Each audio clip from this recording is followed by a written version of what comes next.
up on the row upstairs. wall Did anybody seats. see it on Facebook last night? The Yeah. seat wall challenge or something. See, I was waiting to pick a bone with us. issue with that. What? Well, there's a couple of issues. First, it's not an issue. Everyone went out in the order expected. Are you serious? Sean went out first. Were you surprised? No. He wasn't playing straight from the start. He wasn't even level. Do you know what they're supposed to be 90 degrees? There's a strong argument to suggest that the winner, who shall remain nameless, David James. he was at 90 Was he degrees. cheating? Was Well, he I'm not cheating? saying, no, I never used the C word. No, would you But not? He did seem to be a little higher up. In all fairness, tell the truth now. I have a bone to pick with Washington Kelly because who did you root for? Who did you want to go to win? I didn't really care. No. Is that bad? No, it's okay. I took an interest in Kevin Fury. I wanted him to win. Okay. I did. That's just because he sat in few and far. And then, no, but because then Oshin says, and there, he was commentary and he says, Kevin Fury's leg's shaking, and I was looking at his leg and his leg wasn't shaking. But you know when somebody says, your leg's shaking, but it's not shaking? You're it's saying gonna he start shaking? manipulated him? He did. Yeah, but also everyone else was sitting at a 90-degree angle except for a certain DJ. Who? David James. He cheated. I'm not saying Just he say cheated. it. Just spit the dummy. Nah, he just wasn't He cheated. sitting at a 90-degree angle. So he cheated. Yes. Well, I'm Just not say saying yes. that. I I'm say not allowed- cheated. We're on the Nine Til Noon Show now. We don't use the word cheat. Do you not? No, You use do plenty not. other words. You don't hold back. Come on. Good luck. Anyway, I might review it. I think a steward's inquiry is required. That's all. Right, I'm so he saying. cheated then. Right. All right, then. See you later, Bye. Lee. That is Lee. Way to get sued. It is the Nine Til Noon Show, and now with a news update, it's over to Michaela Clark. Thanks, Greg. Good morning. The Taoiseach just says a timeline can't be put on the prospect of a united Ireland.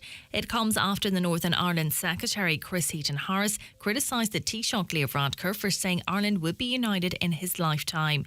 Mr Heaton-Harris described the comments as unhelpful, with the Stormont executive still collapsed. Taoiseach and Foreign Affairs Minister Micheál Martin said he was surprised at Leo Varadkar's comments.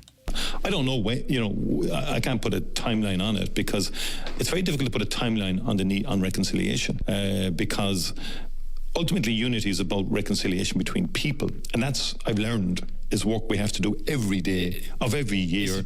Farmers protesting at the lack of action on nitrates derogation say they plan to picket the Fine Gael think-in on Friday unless they see results. Members of the IFA remain at the Horse and Jockey Hotel in Tipperary as they demand action from Fianna Fáil politicians who are meeting there. They want the proposed nitrates derogation limits to be scrapped and for the Agriculture Minister Charlie McConlogue to abandon plans to delay farming payments this year. Despite meeting with the Taoiseach yesterday, farmer Alan Jago says the government are not providing solutions which will keep the industry viable. Our president and some of our committee members have gone in to meet the minister and the Taoiseach. They have not been very happy with the response that they have received back from the Taoiseach and the minister, and we're waiting to see now what we'll do on Friday at the Fine Gael think-in in Limerick. The outcome of a public consultation on parking charges in Buncrana is due to be delivered on October the 2nd. There was significant backlash to plans to scrap 30 minutes free parking on the main street, with businesses starting a petition which garnered hundreds of signatures. Councillor Jack Murray is confident the proposal to abolish the free parking will be overturned. I think the decision when it was made was a wise one to introduce the half-hour parking charges. The businesses welcome it. The businesses say they rely on it. So I think those ratepayers who fund the county council through their rates have made their voices well known on this, and we should listen to them. And I think we should secure that half-hour free parking. I have no doubt now that we will. DePaul supported 7,400 people in 2022, according to the charity's annual report. It included 5,808 adults and 1,647 children, making a total of 7,455. The charity also says 202 people's lives were saved by DePaul staff using naloxone, a medicine that reverses the effects of a heroin overdose. Finally, for weather, it will be a bright day with plenty of sunshine and just the odd light shower. Highest temperatures ranging from 15 to 17 degrees. That's all from Highland Radio News for now. We'll be back with news again at 10 o'clock. Until then, you can keep up to date with the latest local news on our website, highlandradio.com. Good morning.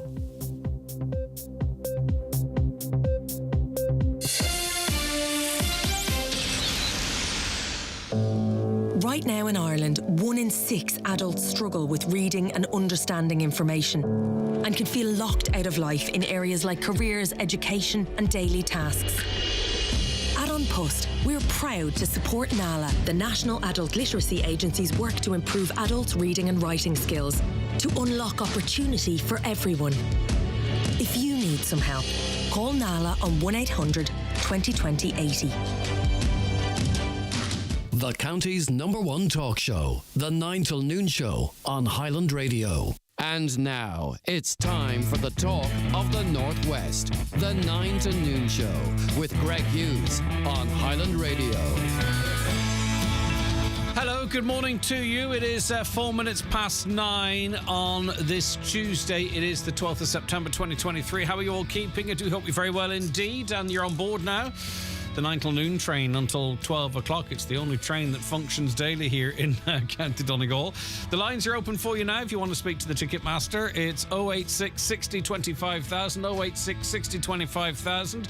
That's your WhatsApps and texts, and 07491 25,000 if you wish to give us a call. And we have Neve and Donna Marie going up and down the carriages to make sure you're very well looked after. And if you want to email the show, it's comments@highlandradio.com. Comments@highlandradio.com. Right, okay. Just to remind you too, you can watch the show on YouTube, Highland Radio Ireland, on your smart TV. Normally has the app installed there. You can cast us up there, see most of our guests, or on your Fire Stick as well. You might have to download the YouTube app and the Fire Stick. It depends on which way it was loaded for you. Right, okay. Let's look at the front of the newspapers today. The Donegal Democrat reports that an inquest into the death of Killy-Gordon, mother of two, Jasmine McMonigal, has been formally closed. Donegal coroner Dr. Dennis McCauley reopened the inquest briefly on Friday morning at Donegal Town Courthouse. The family of the 28-year-old hairdresser, who was found dead at her home at Forest Park, Killy-Gordon, in the early hours of January 4th, 2019, opted not to proceed with the formal inquest.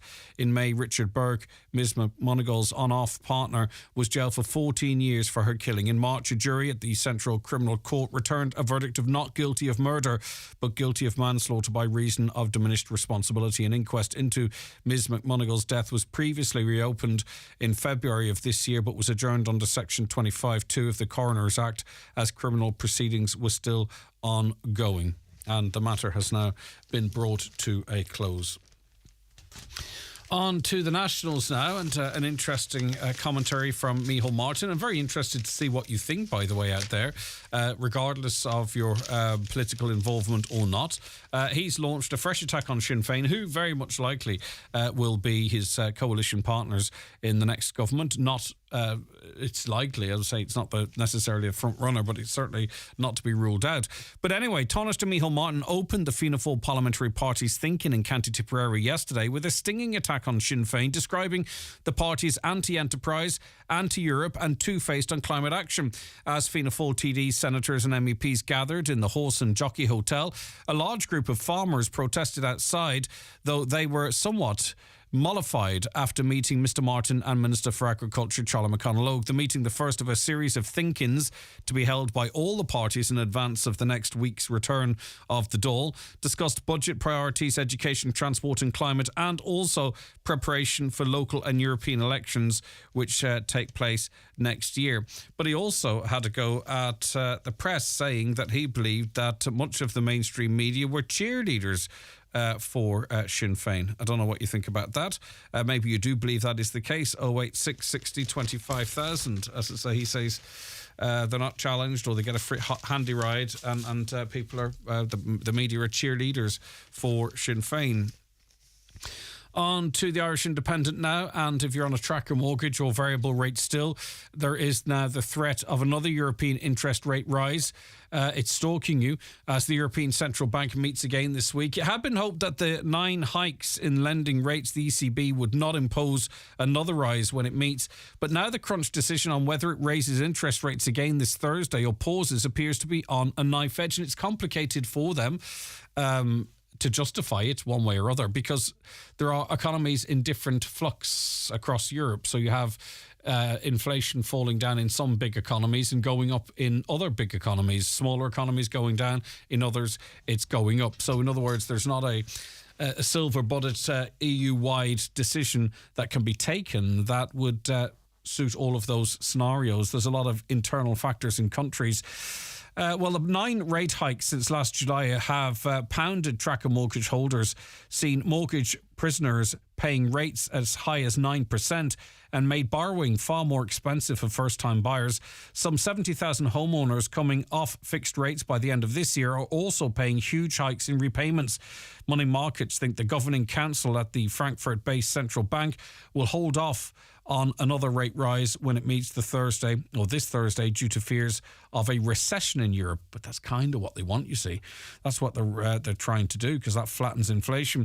But a number of economists are adamant that rates will rise again this week as inflation is proving persistent. But as I say, there are nuances, and there are people on tracker mortgages paying double what they once were, which is a huge expense to try and absorb with everything else that's going on. The Irish Daily Mail, Gardaí have concluded their vote of confidence in Commissioner Drew Harris, which is expected to end in a landslide result against the force's top officer. Huge anger about the roster issue, and Gardaí's declining morale is expected to bring about an overwhelming vote against the commission or the commissioner. A source said if you get 7,000 or 8,000 of your staff saying they do not think you're doing a good job, that will be very uncomfortable for the commissioner. But he's got the backing of the government. Leo Varadkar recently stated that he has to be able to do his job, and even if those who work under him don't believe he's doing that well, so be it. One Garda said, a source, Gardaí are honestly just fed up. There's the roster issue, which is just making them pull their hair out, and the commissioners, pulling the commissioner's hair out. Gardaí are honestly just fed up. There's the roster issue, which is just making them pull the hair out, and the commissioner.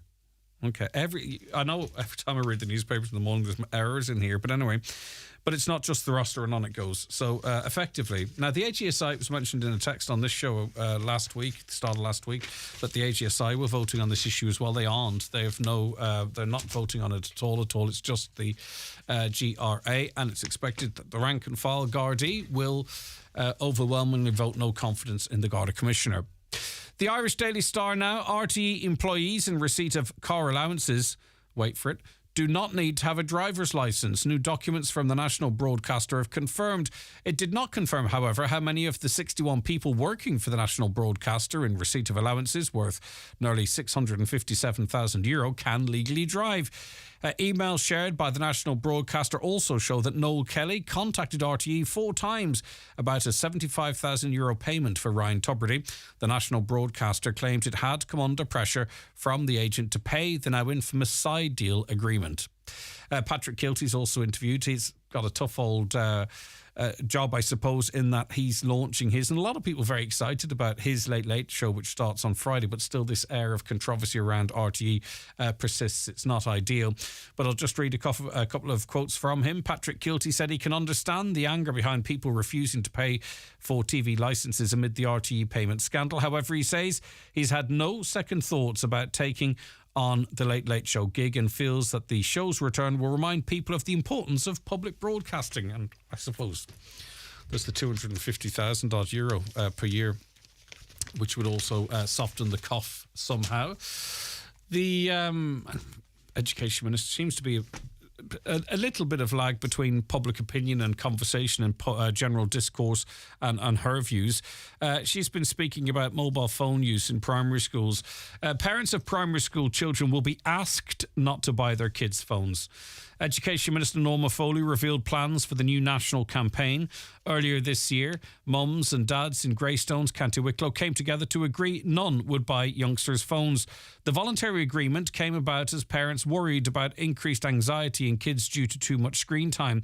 Inspired by the Greystones deal, Minister Foley has now asked for officials to draw up policies to help other schools introduce the same ban on smartphones. So would you agree in a national campaign? A, there's 2 stories in there banning phones in national schools, primary schools, and B, encouraging parents, and it wouldn't be cheap either, encouraging parents not to buy very young children your 6, 7, 8, 9s, 10s, 11s, 12s, perhaps a mobile phone. Would you be on for that? 086 60 25,000. Ireland should follow the lead of an Australian city and ban the sale of shots after 2 a.m, a councillor has claimed. This is the Irish Daily Mirror. The measure was imposed by authorities in Adelaide last month in a bid to crack down on a rising problem of boozy late-night violence. Now Dublin Independent councillor Mannix Flynn says similar measures should be introduced here. His comments come ahead of planned new laws allowing pubs to stay open until 12:30 a.m. every day. Like bars, they'll be able to run to 2:30. Nightclubs will be able to run to 6 a.m. The move has been welcomed by nightlife bodies, of course, but other groups such as Alcohol Action Ireland have warned they may lead to greater addiction issues and more social disorder. I think that's a given, isn't it?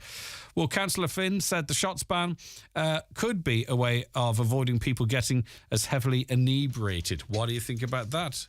He's suggesting follow the Australian lead, the Adelaide lead, ban shots in pubs and nightclubs after 2 a.m.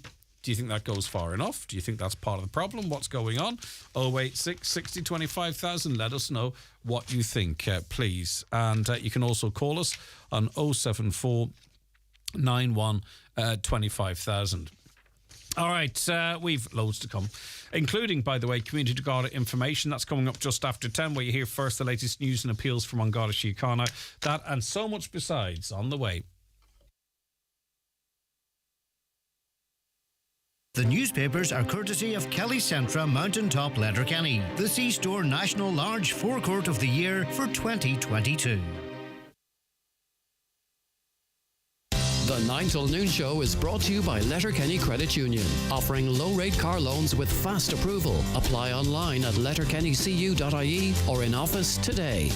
Experience an unforgettable night with the Tumblin' Paddies as they launch their new album at the Mount Errigal Hotel on Saturday, September 16th. Doors open at 9 p.m. with DJ Kieran Cannon. The Tumblin' Paddies will be on stage from 10 p.m. till midnight. Don't miss this massive night of entertainment with the Tumblin' Paddies at the Mount Errigal Hotel. Tickets on Eventbrite or pay at the door. Hip and knee pain can be debilitating. That's why at Kingsbridge Private Hospital, our orthopaedic surgeons offer a range of hip and knee surgeries and are ready to help get you back to doing what you love fast. Why wait? Find out more about our health insurance partners and cross-border healthcare options at kingsbridgeprivatehospital.com today. There's always a feeling of anticipation when you sit into a new car. That excitement. You admire its smooth lines, its class-leading technology, its spacious interior. You find yourself sitting comfortably in its sculpted seat. You can sense this one is different. It's electric, charged with attitude, pumped with energy. You've made the right choice. The Opel Mokka Electric. Test drive it today at Heron Auto Opel. See heronopel.ie for details. Donegal Denture Clinic, Letterkenny. Denture problems? We can help. At Donegal Denture Clinic, we customise, personalise and tailor your dentures to suit you. Call us for a free consultation on 91 25 25 3. Find us at Ballyrain, Letterkenny, beside Rossin College. Medical cards welcome. For all your denture needs, call Donegal Denture Clinic on 91 25 25 3. Online at donegaldentureclinic.ie. Highland Radio time checks with Expressway. Travel Route 32 from Letterkenny to Dublin when you book online and travel for less. Expressway, bringing you the time at... The time is 9:17. Now, we're going to talk again and continue a conversation about... I suppose people's access to services, but then the lack of medical staff to provide these services. And a lot of it is, as we've been trying to highlight, down to recruitment practices and issues that we'll tease out right now with Jenny Bears. Good morning to you. Thank you very much for joining us, Jenny. Good morning, Greg. Great to have you on the programme. Okay, so you are a qualified medical professional or going through the qualification process at the moment? I'm a qualified optometrist, so I qualified in Coleraine in 2012. Yeah, go ahead. Continue with the story, Jenny. Sorry, I beg your pardon. Sorry, so I qualified in Coleraine in 2012 and then went to England to complete my pre-reg, which is like a placement year. So I qualified that in 2013 and I've been working in England ever since. But in December of last year, we decided to move home to Donegal. And from when I began to tell people that we were moving home, a lot of people I know started saying, "Oh, have you gone through the Corru process yet? You know, you need to get that started. It's a really difficult process." So I started that in March with the application, and I'm still yet to have my qualification recognised in the Republic of Ireland. And, sorry, when did you actually start the process? Of March of which year? March of 23. 23, so, and still now you're still going through this. You're still going through this Corru process, which effectively is this state recognising qualifications which were obtained outside of the state. Yes, so Corru is in charge of dietitians, occupational therapists, optometrists, physios, social workers, and speech and language therapists, and a few others as well. So any of those qualifications that have been obtained outside of the Republic of Ireland. What does the process involve, Jenny? So in order for me it's an online form, first of all, I had to fill out. And I needed copies of my passport, my marriage certificate, my birth certificate, proof of my degree, proof of my membership of the General Optical Council, proof of my college membership.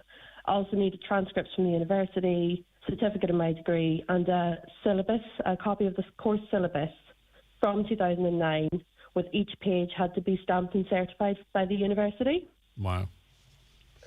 So by the time I got all of those things through, my application went in on April, and ever since then I've been ringing regularly, and the system I feel isn't really working, because every time I ring them they haven't received the emails or they haven't looked for them, and I keep emailing and I get nothing back, and it is a very lengthy process, and I'm still probably about 4 months out from actually getting recognition through. It's so complicated, I think many would be discouraged from even going through that process. I know several people, either dietitians or optometrists, that have given up and just either stay in the UK or Northern Ireland because they just can't, it just takes so long to get through. Do you think it's just too much red tape, or do you think there's a shortage of staff? But sure, we don't know, because you can't really, it doesn't sound like they're very communicative with you. No, so I think it probably is just too much red tape. You know, the process for getting your degree recognised is the same regardless of where your university was. So whether it was Northern Ireland or America, Australia, India, it's the exact same process for everyone to get the qualifications recognised, and every single applicant has to go through the same process. So instead of certifying perhaps like optometry and Coleraine, everyone who done it there, we agree that that's up to our standard. Each person has to go through the same process. So that's what really holds things up. And then anytime I've emailed them, I get kind of a stock email sent back, copy and pasted. Your documents are in a queue. You know, they'll be reviewed shortly by a team member. But weeks could go by and I still hear nothing. And then it seems like when I ring them, when I'm actually on the phone, they then say, "Oh yeah, we've just found this email that came through last month. We'll just add that to your file now." So it's almost like nobody's actively working on the cases unless you're actually on the phone to them. It's almost like all the information you've provided to them is scattered about the place and no one's actually working to bring it together. Exactly, yeah. And there's been several of like my former employers that have had to send emails to them maybe up to 4 times. So then I'm having to go around and ask, you know, the admin staff from the university and the GOC, can you send that again? Sorry, they say they haven't received it. And it's just taken a long, long time, and it just seems so inefficient. Yeah, and it's not just the time and the fact that we need you working as an optometrist here. I mean, how many people can give up an income at the level they're able to sort of achieve for a year, months on end? I mean, you just moved back here. You know there are vacancies. You want to get back to work. You want to start paying bills. I mean, how many people just say, "Well, we can't do this any longer because we have to pay the bills"? Yeah. So I'm lucky because I can still work in Northern Ireland, and obviously we live quite close to the border. But if I had moved to Galway or Cork, you know, I would just be out of work. until it comes through. Yeah, and as you say too, obviously you're an optometrist, but we're also talking about physiotherapists, social workers, speech and language therapists, radiographers and radiation therapists, occupation therapists, medical sciences, medical science, and on it goes and on it goes. And this is we're going to be speaking to other people later on in the morning. They aren't entering into this process because it's so convoluted and because they don't want to be nagging universities and all this type of stuff. I mean, why is it not streamlined? Yeah, there should be some sort of fast track. There's 16 universities in the UK that do optometry, and there's only one in the whole of the Republic of Ireland, as far as I'm aware. So for your optometrist, I can only speak from my experience, lots of people in Ireland are going to have to go abroad to get, or go to Northern Ireland or go to the UK to get this degree. Yes. So you're going to have a lot of people trying to come back, having to go through this process. You're not going to be able to fulfil all the optometry jobs in Ireland with just one university doing the course. And so there should be some sort of... Say you wish to work sort of in the private sector or in the public sector, do the same rules apply, Jenny? Yeah, you still have to have the same registration. Right, okay. And it's going to be at least... get your degree recognised. I beg your pardon, Jenny. It's going to be at least October before you... And I would suspect you have little faith that it will be delivered in October before your excellent qualifications are actually recognised so you can work and you can work in the Republic of Ireland. So CARU only, I believe, meets once every 4 months. Oh, wow. Okay. So once you actually have all your paperwork in order, which is the stage that I'm stuck on at the moment, because nobody seems to be actively, collating my paperwork into the one place. But once I get past this stage, it could still be 4 months from then before I'll get recognition. You have to pay as well. I think it's at $750. Yes, you have to pay, and then you also have to pay because some of the documents from like the College of Optometrists, you have to pay them little fees to get these things sent out to you. A lot of my documents had to be certified by a solicitor, so you have to pay a solicitor to do these. So it's little things all adding up as well here and there. Here.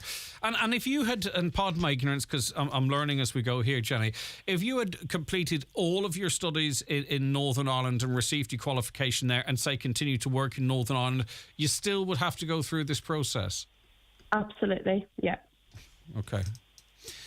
Yeah. That's remarkable. Okay, Jenny, listen, thanks for your time. Thanks for helping us understand where the problems are. Okay, appreciate That's it. all right. Thanks and I hope things come through quicker than you might anticipate. Thanks, Jenny.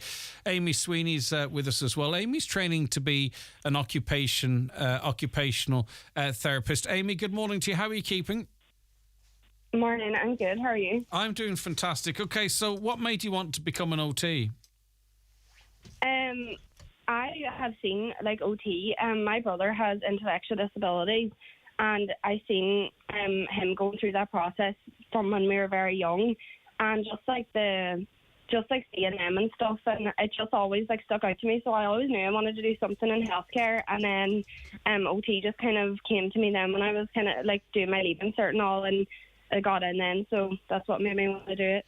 And had you a preference? Did you fancy doing your study in Britain, Northern Ireland, or did you want to do it in the Republic of Ireland? Talk to us about when you started digging a little bit deeper, what your experience was.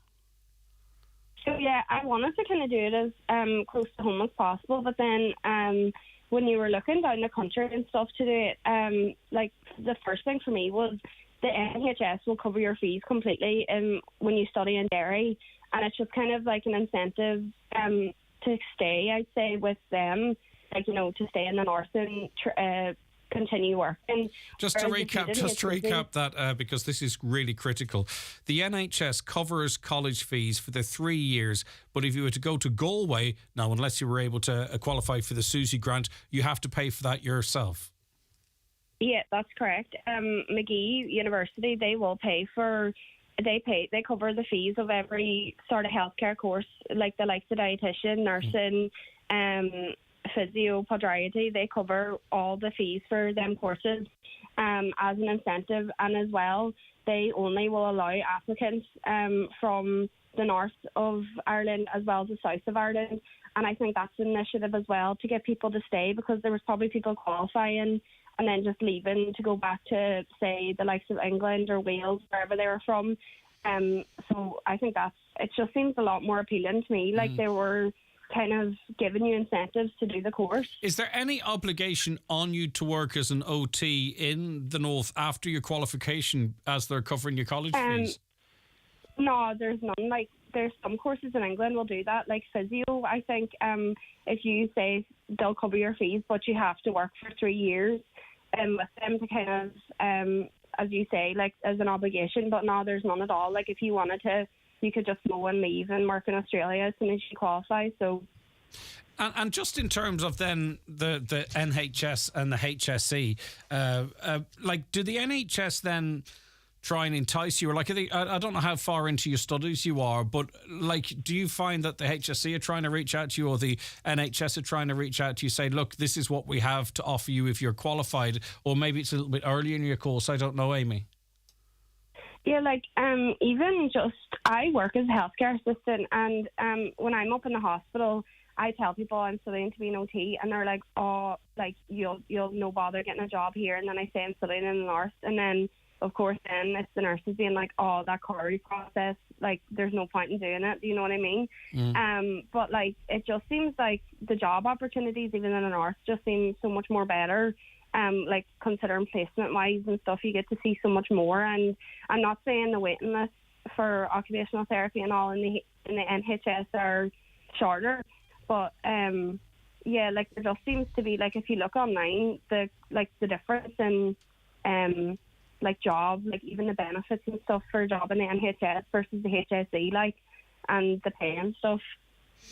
Yeah, so the whole experience of how you were treated as a student, what they would offer you as, as you qualify and go out working as an OT, you would have to make, well, firstly, let's talk about this CARU process. Like, when did you become familiar with that? This long drawn out, terribly misorganised, it seems, or unorganised process to have your UK, in inverted commas, qualifications recognised in the Republic. Like, did you know that from the get-go, or have just people been talking to you about this as you've been going through your education, Amy? Yeah, it was kind of more like when I was working, because I work for an agency, so like healthcare, so I could be in like different locations, and it was everyone there. Like I never really knew how long it took. Like I've heard people say to me before, it's expensive, but it's, sometimes if it's worth it if you want to move back home. But like it was nurses and OTs and physios I was chatting to in the hospital that I got chatting to. They were saying like, oh, it's not worth it. It could take you weeks. It could take you months. It could take you years. You're just far better off. And I suppose we're lucky because we're so close. Like I could still live in Letterkenny and work in the north.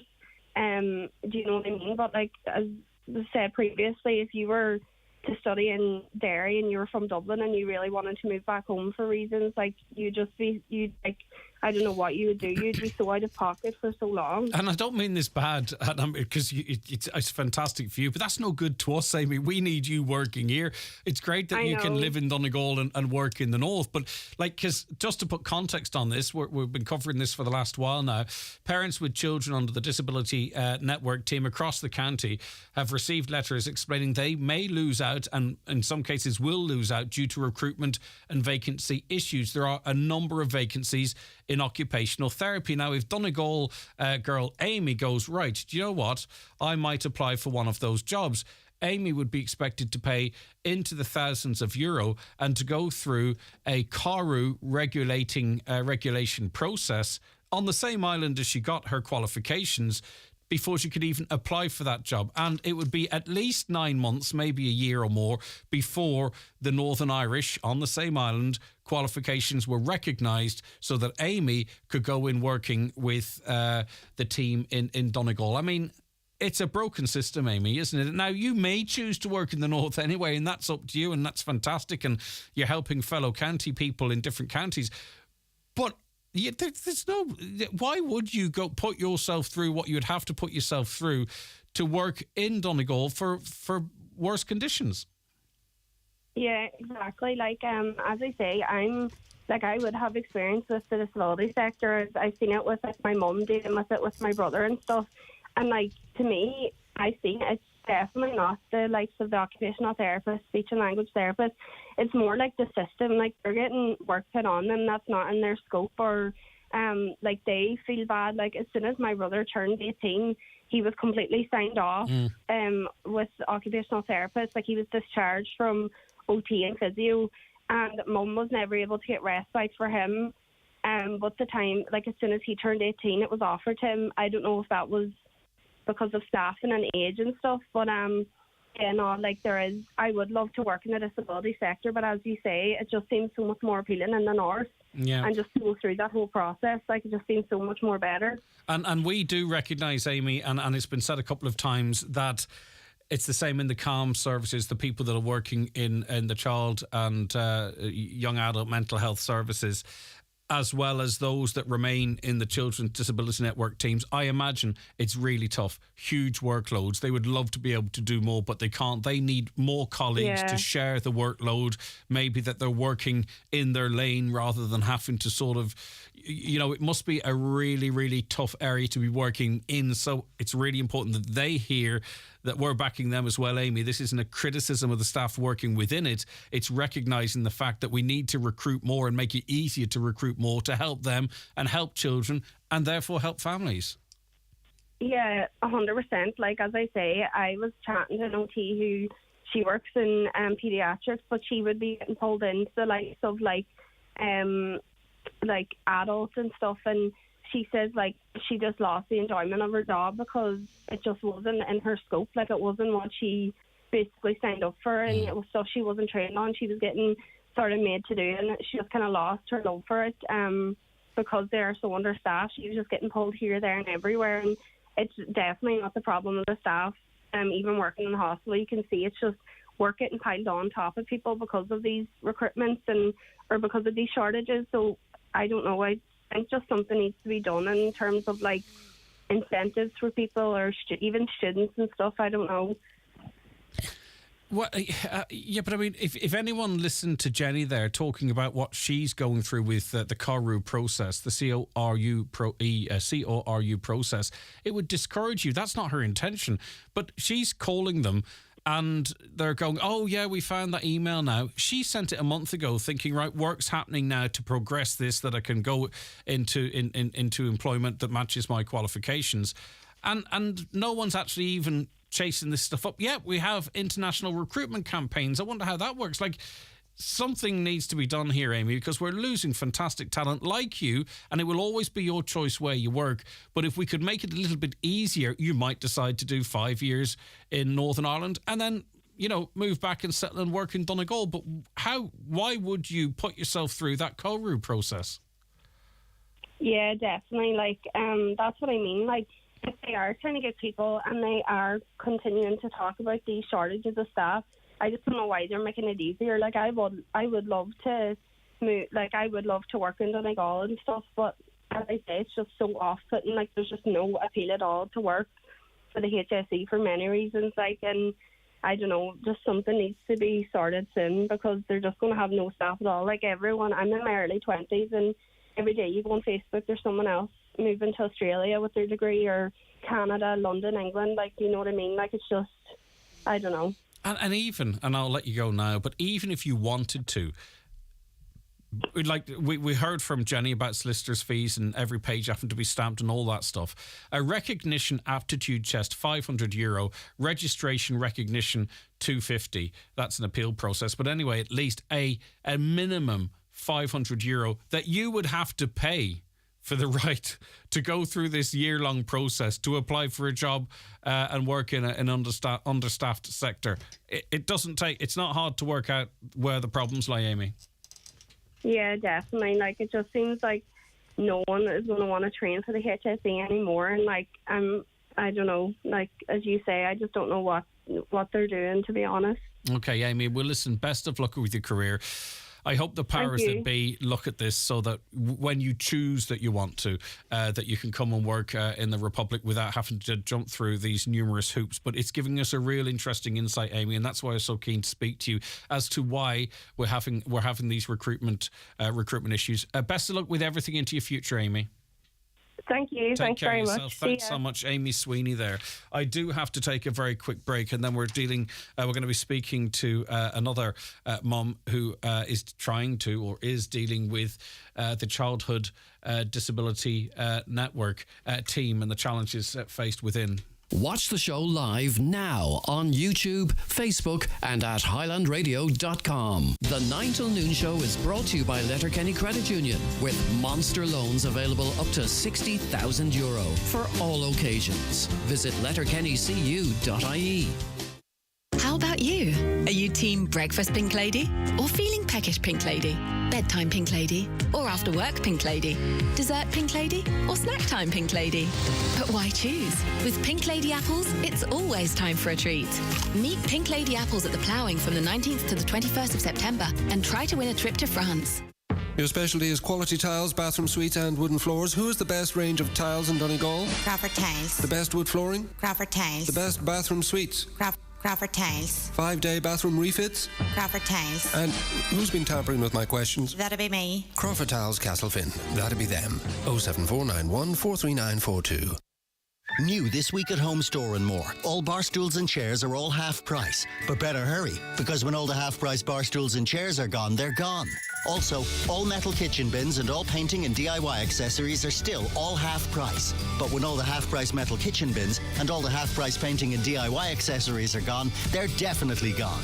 Drop by your local Home Store and More or visit us online at homestoreandmore.ie. New store now open in Frascati Centre, Blackrock, Dublin. Home Store and More. A happy home. Are you worried about trees on your property? Northwest Forestry Services Ballybuffet are fully insured and have over 40 years experience in dangerous tree removal, tree felling, surgery and stump grinding. For peace of mind, call Northwest Forest Services Ballybuffet for a no obligation quotation on 913233.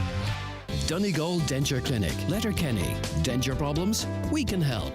At Donegal Denture Clinic, we customise, personalise and tailor your dentures to suit you.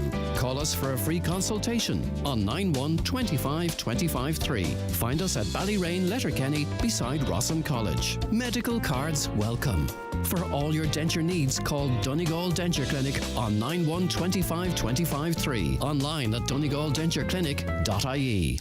Okay, so you will know now, many parents received a letter from the Children's Disability Network team from different teams across Donegal explaining they may lose out on services due to recruitment and vacancy issues. The letter outlined children with the most complex needs in speech, in terms of speech therapy, occupational therapy and psychology services will be prioritised. We spoke to one mum yesterday whose child received, I think it was 3 speech therapy or 4 speech therapy sessions, and she could see the improvement in her little baby, but then was told that unfortunately that's it now, that's the end of it, because we have to prioritise these services. So this is not just going forward. There are people who are trying to engage with such services that have ongoing issues. This is not something that began yesterday. Kirsty Robb's with us now. Kirsty, sorry for holding you, but thank you very much for joining us and good morning to you. Yeah, you're all right. How are you? I'm doing okay, Kirsty. What's your situation? You've been engaging with the network since 2019, I think. I've been with them since 2019 with my first wee boy. I have 2 wee boys. Mm-hmm. They're 4 and 5. And they're both, I had to go private then, end up to get them diagnosed, to get them into school, because nothing was happening with the team. So just to be clear, they were coming to the school-going age, and up until then, you hadn't even received a diagnosis so they could attend school. So at that point, you had to go private for that diagnosis. Yeah. Right. Okay. Now, since then, it was they're both up in Little Angels. I'd be lost without Little Angels. That my youngest boy now, or my oldest boy, he's in senior infants, and then my youngest wee boy, he's in he should have been starting junior infants, but he done the 2 years of the preschool, so he's under the 2nd year of the preschool now. But you need your diagnosis to get into the wee autism preschool, so that's why I went private then, to get that done, to get them in, to get them a bit of help, because I wasn't getting it anywhere else. So now both of them need supports, OT, psychology, speech therapy. So they're now 4 and 5, I think you said. How many sessions of any of those disciplines have they had so far in their young lives? My oldest wee boy has got, I would say he's got about 5 speech therapy, and he's seen the physio once, and then that's it. And then my youngest wee boy's got nothing yet. Nothing. And I went through assessments and needs for him, and I remember getting the dates for the dates that the therapies would start, and I remember crying and saying, these are so far away, how can we wait this long? And now we're a year past them as well, do you know, and he still hasn't got them, and we're a year past the assessment and need dates that we were promised. And you've just got the letter. And we got the letter then now The to no say that hope there's letter. no OT, and that the speech and language therapist is down to 1, so it's the most severe cases. And like both my boys is completely non-verbal and don't understand anything we're saying to them, or like if I say to them, oh, we're going in the car, or oh, do you want sweets, or like they don't have a clue what I'm saying to them, do you know? And they're 4 and 5, like, and it's just, what's more severe than that whenever it comes to speech and language, do you know? Yeah, and it's also very, very difficult as parents, because you know that if they had access to some of these supports, they could communicate better with you. They may start speaking. Definitely. They might start edging towards milestones, and that would be, I presume, as a mum, Kirsty, that'd be everything to you. Oh, definitely. Like you see the occupational side. Like I don't have a clue. I didn't know autism until it came to my door. Do you know? And I'm just learning through my boys, and like their sensory needs are so bad, especially the youngest wee boy has sensory needs are huge, and I don't know, I'm just trying things and looking up things, and like there's no support there to even tell me what to do, or like, oh, this is what you can do to help him and stuff. There's nothing, like like as I say, he has a lot of sensory issues. Like he doesn't want to wear clothes, he doesn't want to wear nappies, he doesn't want to wear pants, he doesn't want to, and there's just toileting all over the house, and it's just constant, you know, and there's no help. And it's an awful lot of pressure on you. I've emailed, I've rang, I got a meeting then with the team because I kept emailing them, and I got a meeting in May 2022, and sure, we never got any further from the meeting. Like it's all. And Kirsty, when you hear about what was it they said, that children with the most complex needs in terms of speech therapy, OT and psychology services will prioritise. You've got 4 and 5 year olds there. You've outlined, some of the behaviour. You've outlined that, they're non-verbal at 4 and 5. You must ask yourself, well, if I'm not a severe case, and if my boys aren't getting these services, you know who is, and not that you would begrudge anyone, but you know what I'm on about. Like, you must be wondering, well, how bad must it be out there? I know. That's I don't understand it at all. Like, and I got my boys is both diagnosed with the severe intellectual disability as well. Do you know? But I mean, obviously, you've done what we'd all do. How bad do they need to be? Yeah, you'd do what we all do. You would say, right, well, public's letting us down. Let's price private. I think the private route is far beyond most people's needs. What means? Sorry, what kind of prices are we talking? Well, whenever I started pricing, I was like, oh no, I definitely can't afford this. The further you go, it's really expensive. I was getting prices of over 1,000. But then I did find a lady in Donegal town, and she was HSE recognised, and that was 350. For each for the autism diagnosis. Well, that was just the diagnosis. But in terms of that was just the diagnosis, and then I was pricing there for the occupational therapist because we're really struggling with that now at the minute, and I went on and priced, and it's €450 for one day. Oh my God, yeah. And Kirsty, or 250. Sorry, it's 250. No, that's because fine. I have two, they would take 50. You know, it would be 400 for both. And I was like, for one day, it's a lot of money. And the thing is, too, like, this feels like lost time as well, because you're looking and saying, well, if we had these services, how would my boys be when they're 6 and 7, or 11 and 12? But 4 years, one has had no support at all, limited support for the other. it must be very difficult for you not seeing them progress like they possibly could if they had access to these services, or they likely would. I mean, that cuts to the core of us as parents. I remember whenever I first went up, like, they were praising me, saying how good I was and how getting it so early and coming for the help so early and how important that is and how much it's going to help my boys getting that early intervention. And at this age is the most important age for them to soak into their wee brains. And sure, I've got nothing. You know, that was 4 years ago, and they were telling me that I was so good for getting them the help back then and how much it would help them, and they haven't got any help, do you know? Yeah. And as we've heard from many other parents, that's when the fight starts, apparently. That's when the battle starts. I don't want to say anything that's triggering or anything, but how do you cope, Kirsty? With you know, we've all had days when, you know, children play up, rip the nappy off and all that kind of stuff, but this is an ongoing situation for you, and trying to juggle so many balls in the air, it sounds like, Kirsty. I mean, how do you look after yourself? Oh, honestly, I don't know. I ask myself it all the time. I don't know how I get through it. Like, it's hard. It's every single day is hard. Like, and I just have to keep going. Like, and I don't know. Okay, well, listen, it's people like you, Kirsty, while we're talking about it. This is why it's so important, and we can't continue to have people like you in their hundreds, if not thousands, across the county, certainly the region, battling these daily battles. Often must feel like it's very much a lonely space as well, Kirsty. Thanks. It's the most lonely road. Thanks so much for helping us, giving us an understanding. All right, thank you. Kirsty. All right, okay, thank you. Bye. We have to take a quick break. Then we're going to speak to Doreen Friel from iCare, who, of course, will have a very a very clear insight into all of what we're talking about. The 9 Til Noon Show with Letterkenny Credit Union. Simplify your debts with a debt consolidation loan from Letterkenny Credit Union. Call us on 074 910 2126 or apply online via our app or in office today. At Screwfix, you can click and collect over 10,000 trade products in as little as 1 minute.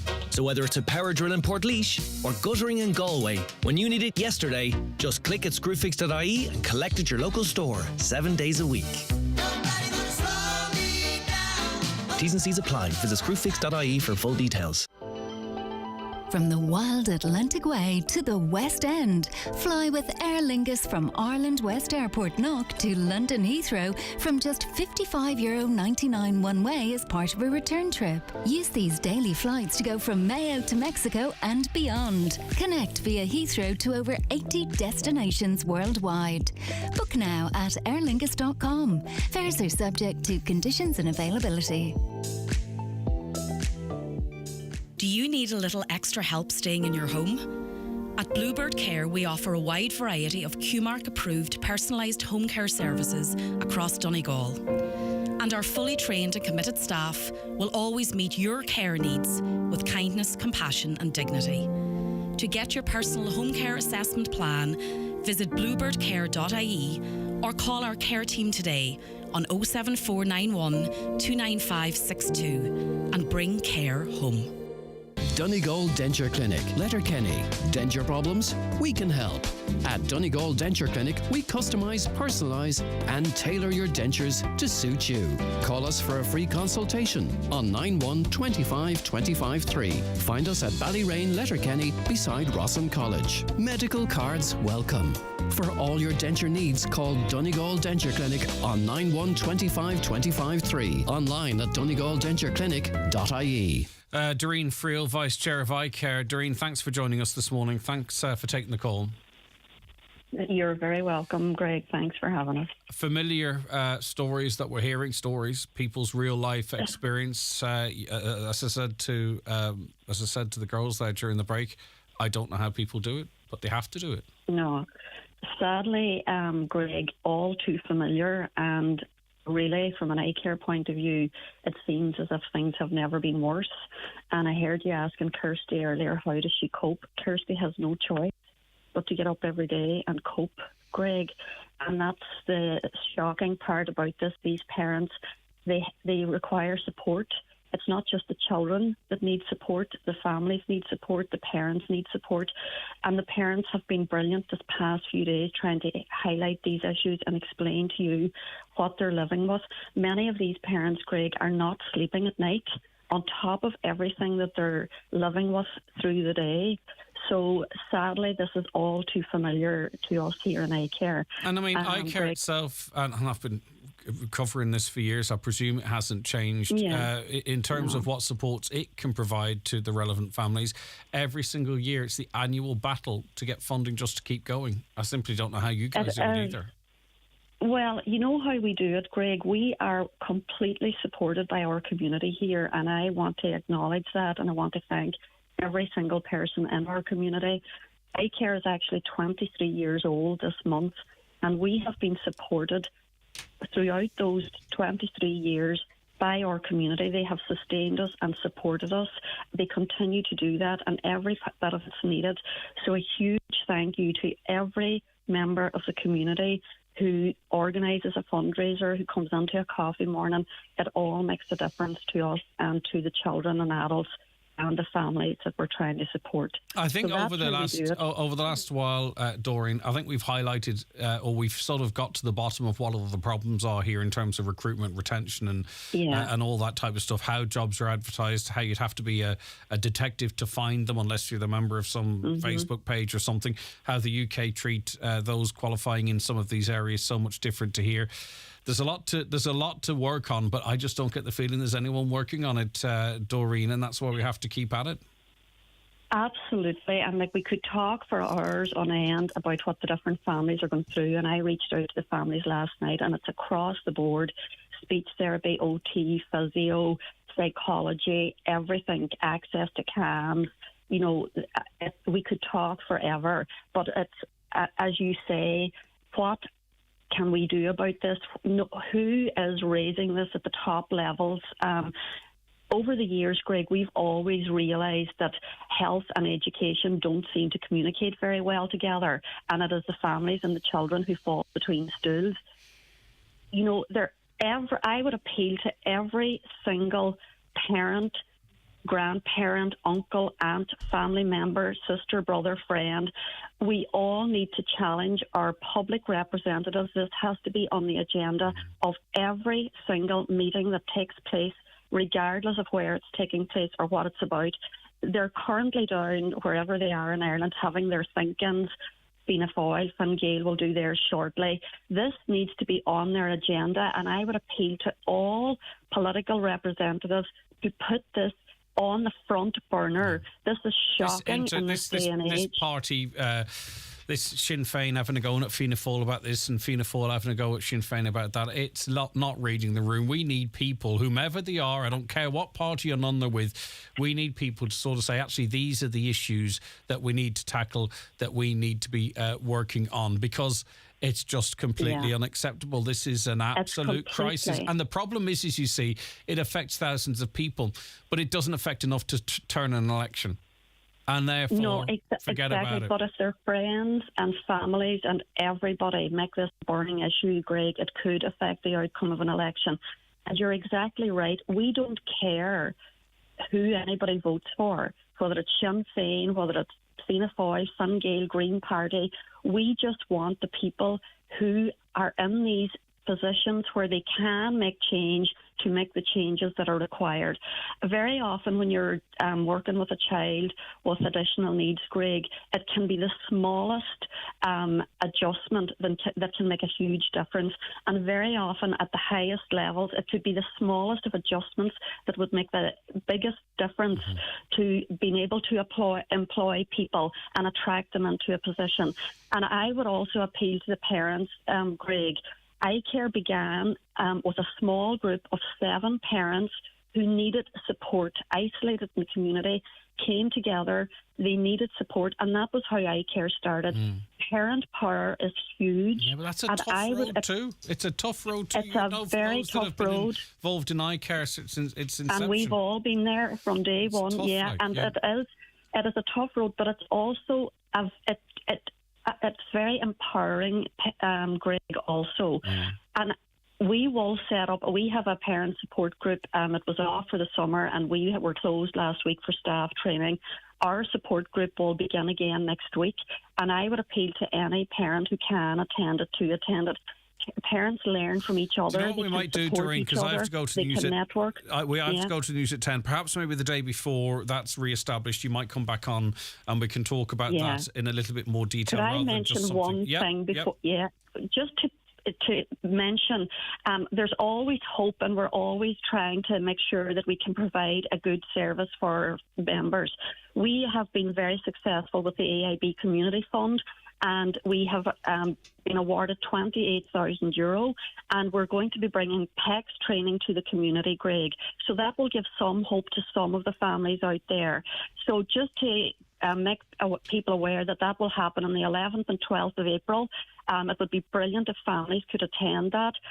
Get your babysitters booked now well in advance, because that will be so helpful. But we will keep working away here in iCare and keep trying. We'll meet with our parents and we will come back to you, Greg, before we set up our parents support group. Please do. We'll have a thank you very much for having us. No problem, Doreen. Doreen Friel, Vice Chair of iCare. Back with more after the news at 10, which will be a minute late. The 9 Till Noon Show with Letterkenny Credit Union, now offering mortgages from €40,000 to €600,000 with no hidden fees or transaction charges. Letterkenny Credit Union, 9102127.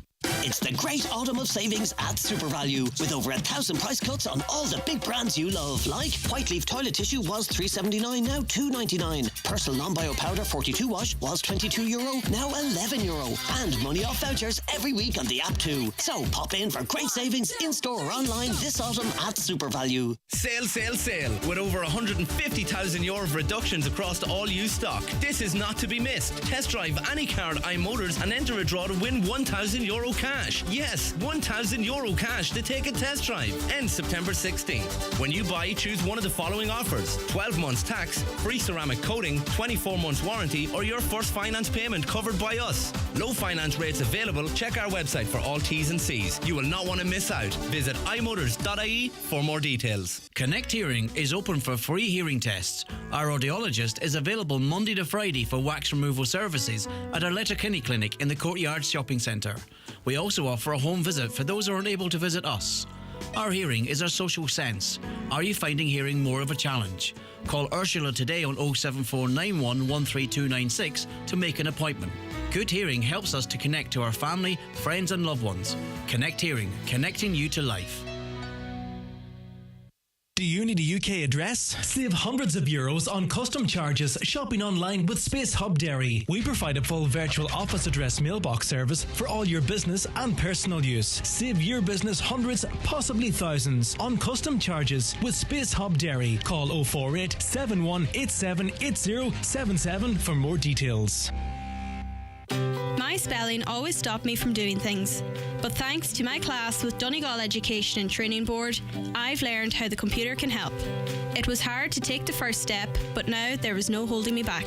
Literacy changes lives. Make a change in your life today by contacting Donegal ETB and find a class that suits you. If you'd like to volunteer to help someone make that change, call in to your local Donegal Education and Training Board Further Education and Training Centre. Supported by Adult Literacy for Life, the Government of Ireland and the European Union. Live, on air, online and on the Highland Radio app. This is Highland Radio News. Good morning, I'm Michaela Clark with the news at 10 o'clock. The Taoiseach says a timeline can't be put on the prospect of a united Ireland. It comes after the Northern Ireland Secretary Chris Heaton-Harris criticised the Taoiseach Leo Varadkar for saying Ireland would be united in his lifetime. Mr Heaton-Harris described the comments as unhelpful, with the Stormont executive still collapsed. Taoiseach and Foreign Affairs Minister Micheál Martin said he was surprised at the comments. I don't know, I can't put a timeline on it because it's very difficult to put a timeline on the need on reconciliation. Because ultimately unity is about reconciliation between people, and that's, I've learned, is work we have to do every day of every year. Minister Charlie McConlogue has sought a meeting of Donegal County Council's defective concrete block redress committee as homeowners remain in limbo awaiting approval for remediation works under the revised grant scheme. Minister McConlogue has admitted that the approval process for transitioning homeowners onto the new scheme has been too slow. The council are currently transferring approximately 850 applications which have been granted remediation approval onto the revised scheme. Minister McConlogue says homeowners need urgent approval. It's crucial now that we see the delays, unfortunately, that's been there in relation to homeowners, many of whom are waiting to start building, some of whom are in the middle of building, getting the approvals from the council to be able to transition to the new scheme and get paid under the new scheme. And it's going to be really important that on a cross-party basis, the councillors work with the council staff to make sure that whatever steps are taken and are necessary to get urgent approvals to homeowners happens. The Caherlock of the Glenties Municipal District is appealing to people to wear life jackets when engaging in water activities. It's emerged that a group of 5 kayakers, which included a young child, were out on the water in Dunfanaghy Bay at the weekend without life jackets. Councillor Michael McClafferty fears there could have been a very different outcome. These people that are out in their kayaks in Dunfanaghy, no life jackets on. And as I said, a small wave running at all had to come their way, would have possibly knocked them all over. In the water, mayhem occurred, a small child in process. God knows what kind of situation it could have been. And just appealing to people, if you're going out in the water, obviously come to the area, enjoy the area. Everybody's welcome, local and visitors alike. But just please buy a life jacket. A Foyle MLA has condemned the Northern Ireland Executive Office for its handling of a dispute over the use of Ebrington Square. Sinead McLaughlin is questioning why payments of almost £300,000 were made in 3 cases where legal action was being threatened. Donald Kavanagh has more. In a letter to Sinead McLaughlin, a senior executive office official confirms a total of £280,000 was paid out in 3 settlements on foot of the threat of legal action. The payments were made to a local hotel, a festival organiser and a funfair. In a statement, the SCLP representative says she finds it incomprehensible that clear legal agreements were not in place to resolve the use of Ebrington Square. Instead, she says, we now have the absurd situation of significant payments being made when contracts should have been in place that provided complete and binding legal clarity over the use of the square. Describing the current situation as the worst of both worlds, Ms McLaughlin says not only has public money been wasted, but the Derry public has also been potentially deprived of events in a public space. The outcome of a public consultation on parking charges in Buncrana is due to be delivered on October the 2nd. There was significant backlash to plans to scrap 30 minutes free parking on the main street, with businesses starting a petition which garnered hundreds of signatures. Councillor Jack Murray is confident the proposal to abolish the free parking will be overturned. I think the decision when it was made was a wise one to introduce the half-hour parking charges. The businesses welcome it. The businesses say they rely on it. So I think those ratepayers who fund the county council through their rates have made their voices well known in this, and we should listen to them. And I think we should secure that half-hour free parking. I have no doubt now that we will. Taxi drivers say they are being driven from the industry as they can't afford to keep their cars on the road. A recent NTA study found there are 19,500 licensed taxis in Ireland, down from almost 22,000 a decade ago. In Donegal, there are 280 licensed taxi drivers, down from over 400 10 years ago. InsureMyTaxi.ie is warning that the shortage is having a negative impact on Ireland's nightlife and entertainment sectors as a result. Managing Director Jonathan Hare says young drivers don't feel the taxi industry is a profitable one right now. We're looking at prices of petrol, prices of diesel. There's potentially the encouragement of electric vehicles, lowering the cost of insurance, making it safer for drivers out there. There's a lot of various different things that will help to introduce new drivers to this. But I feel that if people can go into this knowing that it's a career that they can make money in, it would certainly help. Weather now, it will be a bright day with plenty of sunshine and just the odd light shower. Highest temperatures of 15 to 17 degrees. That's all from Highland Radio News for now. We'll be back with an update again at 11 o'clock. Until then, you can keep up to date with the latest local news on our website, highlandradio.com. Good morning. The obituary notices for this Tuesday morning, September the 12th. The death has taken place of Patricia Pat Kerr, Letcher Kilmacrennan, remains reposing at her home. Funeral service on Thursday afternoon at 1 o'clock in Letcher Presbyterian Church. Burial afterwards in the adjoining cemetery. The death has taken place of Jimmy Coyle, 5 Courtry Park, Strabane, reposing at his home. Funeral from there tomorrow morning at 22:10 for Requiem Mass in the Church of the Immaculate Conception, Strabane at 10 o'clock. Interment afterwards in St Mary's Cemetery, Melmount. Donations in lieu of flowers please to the Western Health and Social Care Trust, Kev Quigley Funeral Directors. Family time please from 11pm to 11am. The Requiem Mass can be viewed on mcnmedia.tv. The death has occurred of Sean Foddy, 15 Main Street, Letterkenny. His remains are reposing at his late residence. Requiem Mass tomorrow morning in St Eunan's Cathedral, Letterkenny at 11 o'clock, with burial afterwards in Cornwall Cemetery. Funeral Mass can be viewed live on churchservices.tv. Donations in lieu of flowers to the Donegal Hospice in memory of his late father Jim. House private from 10 o'clock tonight and on the morning of the funeral tomorrow. The death has taken place of Patrick McCauley, 53 Ardcolgan, Carndonagh. His remains are en route to his daughter Stella Farron's residence, Glasha, Carndonagh. Funeral from there tomorrow at 12 noon, going to the Church of the Sacred Heart, Carndonagh, for Requiem Mass at 12:30, with interment afterwards in the adjoining cemetery. Family flowers only. House private from 10 o'clock tonight and on the morning of the funeral tomorrow. The death has taken place of Elizabeth Bessie Heaps, née Arthur, Ray Maughy, Manor Cunningham. Bessie's remains are reposing at her late residence. Funeral from there this afternoon at 1:30, going to Ray Maughy Parish Church, Main Street, Manor Cunningham, for funeral service at 2 o'clock. Interment afterwards in the adjoining graveyard. House private please before the funeral today. And the death has occurred of Philip McLaughlin, Barr, Bury, Manchester, England, formerly Leafin, Linsford, Buncrana, County Donegal. Funeral to take place on Thursday, September the 21st at St Bernadette's Church, Whitefield. For more details, including any family health guidelines for wakes and funerals, please go to highlandradio.com.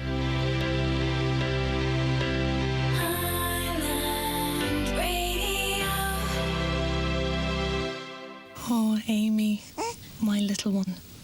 I ask myself a million questions every day. When will you give me your first smile? How much sleep do you need? How can I help you and your big brother to get along? At the HSE's mychild.ie and in the free My Child books, you'll find the answers you need from doctors, midwives, public health nurses, dietitians and lots of other experts. mychild.ie. Expert advice for every step of pregnancy, baby and toddler health. From the HSE. The county's #1 talk show, the 9 Til Noon Show on Highland Radio. And you're very welcome back to the programme. Good morning. If you've just tuned in, it's good to have you on board. Very shortly, we'll have the very latest appeals and information from An Garda Síochána. That's part of Community Garda information every Tuesday morning after 10 here on the 9 Til Noon Show. Let me go to some of your comments. Hi, just to add to the topic you were discussing before 10 of Carew. I'm a recently graduated dietitian from a course in the UK. The HSE have made an incentive for us that they will take us on as a dietetic assistant until the registration is granted. Just thought I'd say this as it's new to the system. Perhaps same could be done for OTs, etc. into the future. Yeah, indeed, that makes a lot of sense. Dreadful to listen to these ladies. Why would any organisation seek curriculum from 2009? We are all aware that's been updated. Surely references from working life should take precedence. Ireland and legislation policy is the ruination of all systems, of course. There must be some, but the extent of such in Ireland in all sectors is appalling. Hi, Greg. I think the introduction of Carew has a lot to do with the issues around professionals not being able to be recruited here. I'm a social worker and I was registered with Carew. However, as a part-time social worker, I was required to complete each year a continual professional development portfolio. This required a lot of extra written work over and above our daily work. I had no problem doing courses to keep my practice up to date. However, the extra work to stay registered just became too much. I've now taken time out due to personal reasons and deregistered. Recently, I was offered a job in social work but declined, as now to re-register with Carew, the amount of retraining I would need to do is completely ridiculous. Carew is simply a joke and their expectations on top of heavy workloads is just unrealistic. I think a lot of us are learning about Carew for the first time. Exact same situation with the National Teaching Council of Ireland. Another, it's the same issue with Teagasc and DAFM for qualifications for agriculture. It's very frustrating.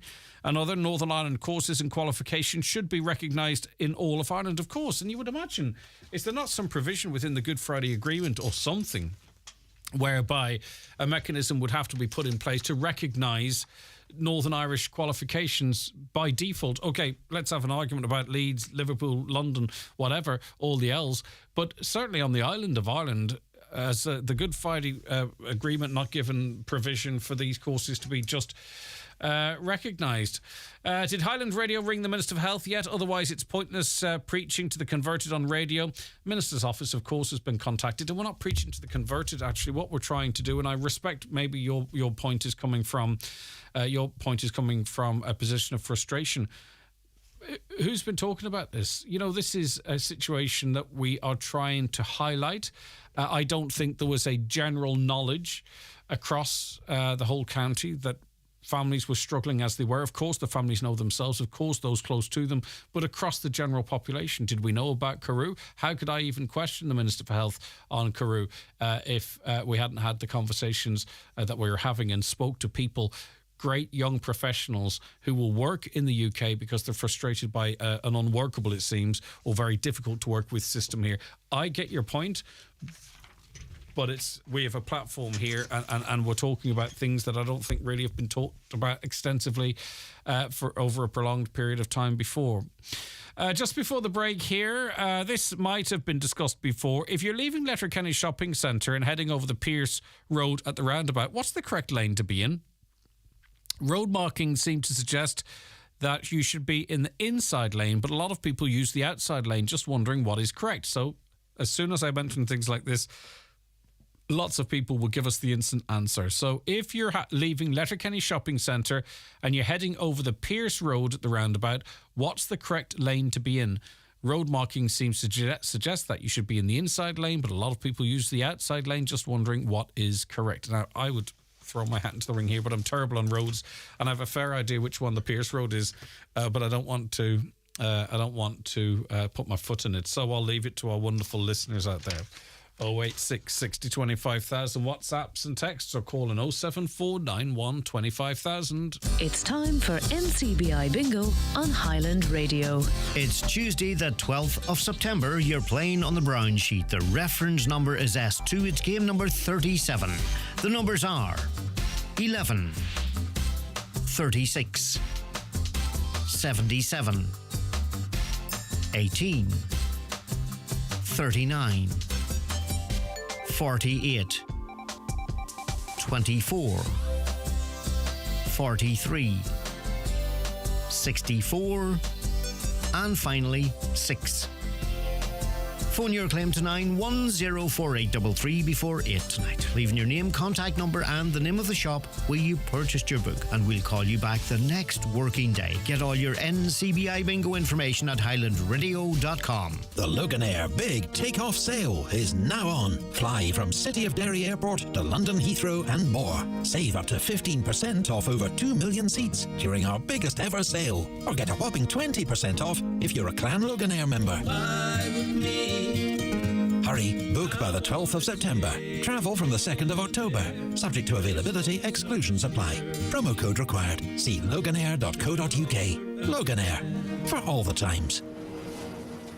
Keep out the cold, cold, cold! And ring Fleming for their full range of garage doors, agri doors, insulated doors, milking parlour doors. Fleming, 91 48 234. Sheridan Security, now introducing Zero Wire Smart Alarm Systems. Zero wire, zero mess, and a real peace of mind. With a simple press of a button, your alarm can be set or unset, or download the free app and control it from your phone.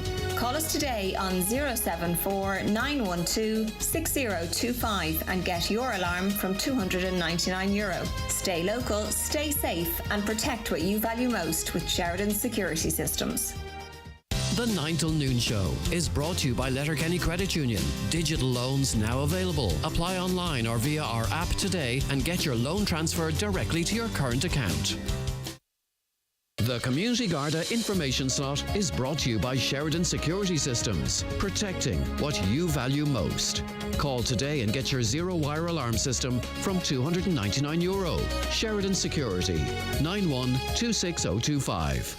Okay, you're very welcome back to the programme. 17 minutes past 10 on Tuesday, the 12th of September 2023. It's time for the latest edition of Community Garda Information, and we welcome into studio Garda Grania Doherty. Grania, thanks for calling in. Great to have you back in studio. Good morning, Greg. Great to be here. Right, okay, quite a lot to get through today. So we'll start with that shocking incident down in Donegal Town on September 6th. Yeah, so Gardaí and Emergency Services attended the scene of a serious road traffic collision. This happened in Donegal Town on the evening of Wednesday, the 6th of September.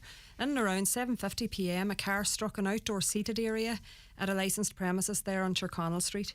So one lady aged in her 60s was taken to Letterkenny University Hospital to be treated for serious injuries. A man and a woman also in their 60s were taken to Letterkenny University Hospital. They were treated for injuries believed to be non-life-threatening. So our investigations are ongoing. Gardaí are appealing to anybody who may have witnessed this incident to come forward to speak to them. Anybody who is travelling in that area off Tyrconnell Street, Donegal Town, between 7:30 p.m. and 8:30 p.m, and if they have dashcam footage, they're asked to make that available to Gardaí. Anybody with any relevant information is asked to contact Ballyshannon Gardaí on 071 985 8530. The Garda Confidential line on 1800 666 111 or any Garda station.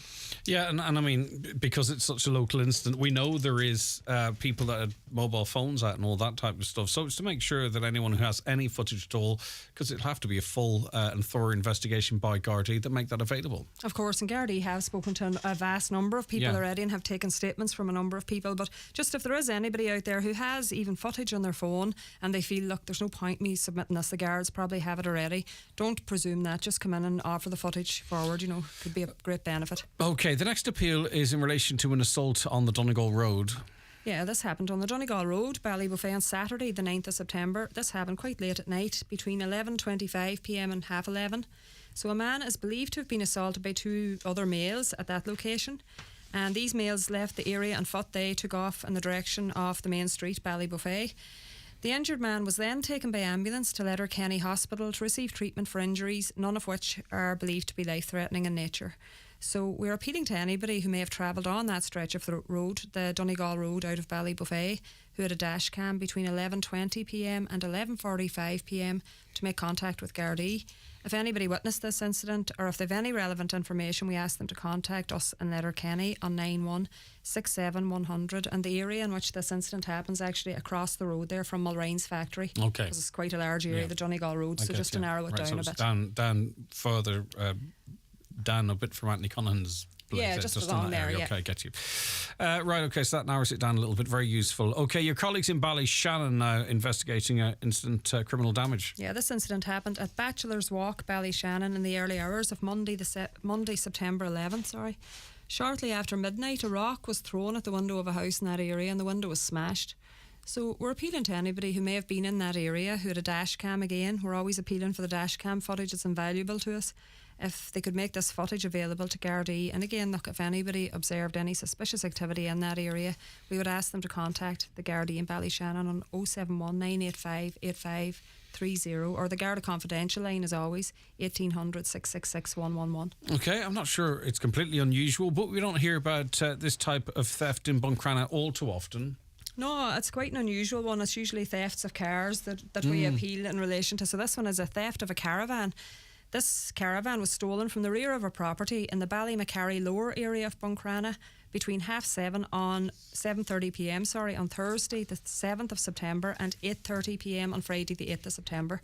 This caravan, it's an Adria Adora 532 model, and it's white in colour and has some sort of blue wave patterns along the sides.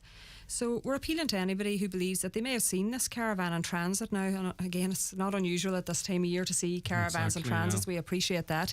But if anybody believes that they may have seen this one in that area being transported, contact Gardaí. Should anybody have any information in relation to the current location of this caravan, or if anybody's offered one that sounds similar for sale on a second-hand basis also, we would ask them to contact the Gardaí in Buncrana. You know, it could be totally legitimate, but just let the Gardaí know anyway, and they can check it out. Yeah, and in a case like that, it's very important the buyer beware, because ignorance of something is not a defence, and they could end up losing the property that they've paid for it to be returned to its rightful owner. Potentially, what I'm saying is so it's very much in the purchaser's interest to ensure they are satisfied it's not stolen. Of course, yeah, and it's quite an expensive item also. You don't want to be out of pocket, Yeah, for that sure. amount of money. So just if you have any suspicions at all, you see one for sale, or if you're offered one for sale, sounds similar, just alert us and let us know and we can check it out. Okay, motorbike too also stolen. Yeah, this Yamaha motorcycle, now we've only a partial registration so far for this, 98DL. This was stolen from the rear of a property in the Bonamain area of Bridgend.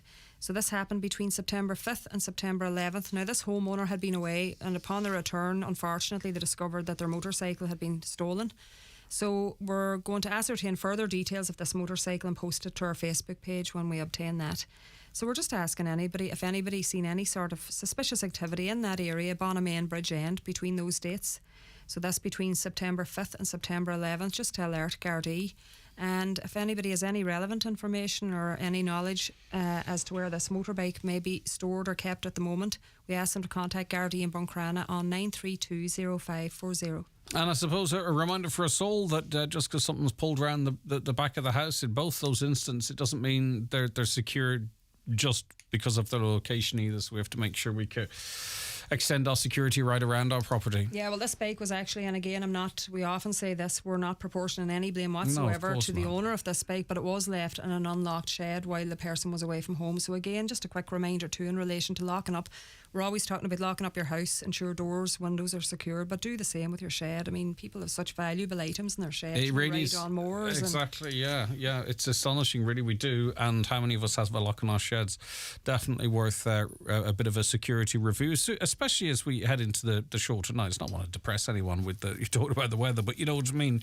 It is the cover of darkness. It's got that name for a reason, isn't it? And those involved in criminality will use that darkness cover. Of course, and then usually going into this time of year also, you know, unfortunately the rates of burglaries often start to increase, and then you have implements in your shed, ladders, crowbars, implements that people could use to break into your property also. So please just always ensure that your shed is locked. Yeah, good advice. Okay, now a theft incident on the Grantia Road. Yeah, again, Gardaí and Buncrana are investigating this one. This happened in the area of Riverview on the Grantia Road, Buncrana, in the early hours of Friday, the 8th of September. So we've pinpointed it down. CCTV has been viewed. This happened between 1:40am and 1:50am. So a male entered the rear of a property, and he went in and out a number of times. He stole 6 vintage milk churns. He was accompanied by another person also, and we're just appealing to anybody who may have travelled in that area who had a dash cam. Again, make that footage available to us. We can go through that and have a look. We also appeal to anybody who is in that area who may have observed any vehicles or people on the move. You know, at that time of the morning, you wouldn't imagine that there would be too many vehicles pulled in or people on foot in the area. So if anybody's seen anything like that, let us know. A vehicle would have been required really to transport these items. They would have been quite heavy. So just contact Gardaí in Buncrana on 9320540 should you come across these items, and they're quite distinctive items, you know. Should you come across these for sale, alert Gardaí immediately. Now, I'm not particularly special, but out and about over the summer, I don't think I visited a beach once, a boardwalk once, or gone for a country road walk once without a dog that's not in control, either running up towards me or Hudson or whatever it might be. Nothing happened, no barking, no biting, no nothing like that there, but the young lad does not like dogs, and it's really actually a pain. It is a pain, which is kind of coincidental then that you're talking about the control of dogs. Grant used to say there was no malice, no malintent, no damages done as such, but the boy doesn't like dogs. Yeah, it doesn't like strangers' dogs, and it's just a pain. And it means that we can't go down. You not at this point, but it could mean you can't go down certain roads. Yeah, and it's unfortunate then that you have to feel that you're restricted to these areas. Yeah, and that's what happens. You sort of passively avoid certain places. Yeah. No, I know, I understand that myself. I have a little boy too, and he's absolutely petrified of dogs. And you find yourself maybe avoiding certain areas that you would have often went to before, because of dogs that aren't kept on leashes. Doesn't matter the size to me. It doesn't matter if it's a little toy dog or a Doberman. The reaction's the same anyway. But go ahead, Grania. Yeah, so this is actually a guard. One of the guards in Moville contacted me in relation to this. They've received a couple of reports in very recent times in relation to this. So they received a very recent report from a lady. She'd been out for a walk in the Moville area. I think it's the Shore Walk area, I think, that we're talking about here. Now, she came across a dog. The dog wasn't on a leash. The dog jumped on her, knocked her to the ground, really. She was scratched by the dog, and then she had to receive a tetanus shot. So this is a second similar type of incident that was reported to local Gardaí in Moville within the last few weeks. So we just want to issue a reminder, just remind the public that under the 1986 Control of Dogs Act, all dog owners are obliged to have their dogs under effectual control. So it doesn't necessarily mean that they have to be kept on a leash. They don't have to be kept on a leash, but just keep them under your effectual control. Dog owners must be able to control their dogs at all times. So some dogs must, obviously, they have to be kept on a leash by law and wear a muzzle also when out in public. And some of these dogs include a Bull Mastiff, a Doberman Pinscher, English Bull Terrier and a German Shepherd, amongst others. So if you have a dog and you are able to control it, then that's well and good. But look, some dogs are very excitable and they approach people or other animals. And as we discussed there in relation to young children, sometimes may have a fear of dogs. It can cause considerable upset or fear. And, you know, even if you feel that dog's doing no harm, you know, it is doing harm. If it's causing somebody else fear, it's causing harm. So it's certainly preferable to have your dog on a leash when you're out in public. And we just want to say also, should anybody wish to report concern, any type of concern in relation to a dog, they may do so by contacting the dog warden. They can be contacted on 074 9125 159 or contact Gardaí either, and we can contact the dog warden then in turn. Yeah. All right, and there are separate set of rules that apply obviously to blue flag beaches and stuff in terms of dog and dog control that people will know about at this point. We actually, again by coincidence, Grania had a couple of calls from people in that have had near misses with people out walking. Maybe they got caught short and didn't realise the nights were drawing in as much and they didn't have high vis on them. That's me being, you know, maybe taking the optimistic side of things, but the nights are drawing in whether we like it or not. That's the mornings as well. It's really important we're seeing when we're out and about.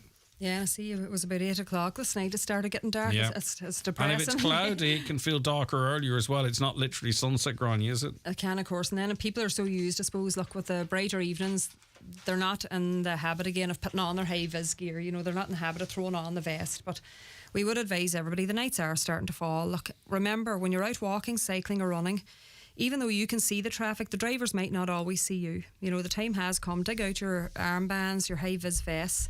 Get them on you if you're going out on or near a public road. Ensure that you're highly visible at all times. And if you're using a bike, make sure that your bike lights are working before going out for your cycle. And motorists, there's a responsibility of motorists also. Please ensure that the lights in your car, motorcycle, tractor, van, that they're all in good working order. For those who have trailers, please ensure that the lights and reflectors are all in place and that they're in good working condition. And regardless of whether you're on foot or on wheels, just make sure that you're highly visible at all times to stay safe. The RSA, I think we mentioned this before, the RSA website there, www.rsa.ie. Anybody, members of the public can log on there, open an account, and they have a section there for high visibility gear that you can order, your high vis vest or armband. So we would advise them to do that. I'm aware now Buncrana Gardaí got a load of high visibility gear. They had an event recently actually where they were distributing the gear from the front of the station. So they have some in there. So anybody within that area, feel free to call in to get some. Now, I am aware in Letterkenny at present we're quite low in stocks of high visibility gear, and we're trying our best to get our hands on a few box loads of that. But if we do that, I'll let you know here and post it to our Facebook page when that stock's available in Letterkenny also. Brilliant stuff, and we'll share that. And I mean, someone asked earlier in the week, and I don't want to put you on the spot, I mean, is it illegal to walk on the road without high vis on? It's not illegal, but there are sections not to wear high vis. But I mean, you know, you can. There are sections there where you can be seen to be in danger in traffic. Yeah, exactly right. But not to wear high visibility gear in itself isn't against the law, you know, but it's highly advisable. Listen, it's a shared space. There's been an awful lot of tragedy on our roads, a lot of it in cars, but also pedestrians, motorcyclists, push bikes. You know what I mean? It's a shared space, and no one wants to be either lose their life or be tied up in a fatal incident or even a serious injury incident, Grania. We all have to share it. Yeah, and we don't want anyone getting caught out now with the evenings, with the sharp fall in the evenings now, in the darkness there. Anybody out in dark clothing, they're taking their life in their hands, really, going out in the roads in dark clothing now.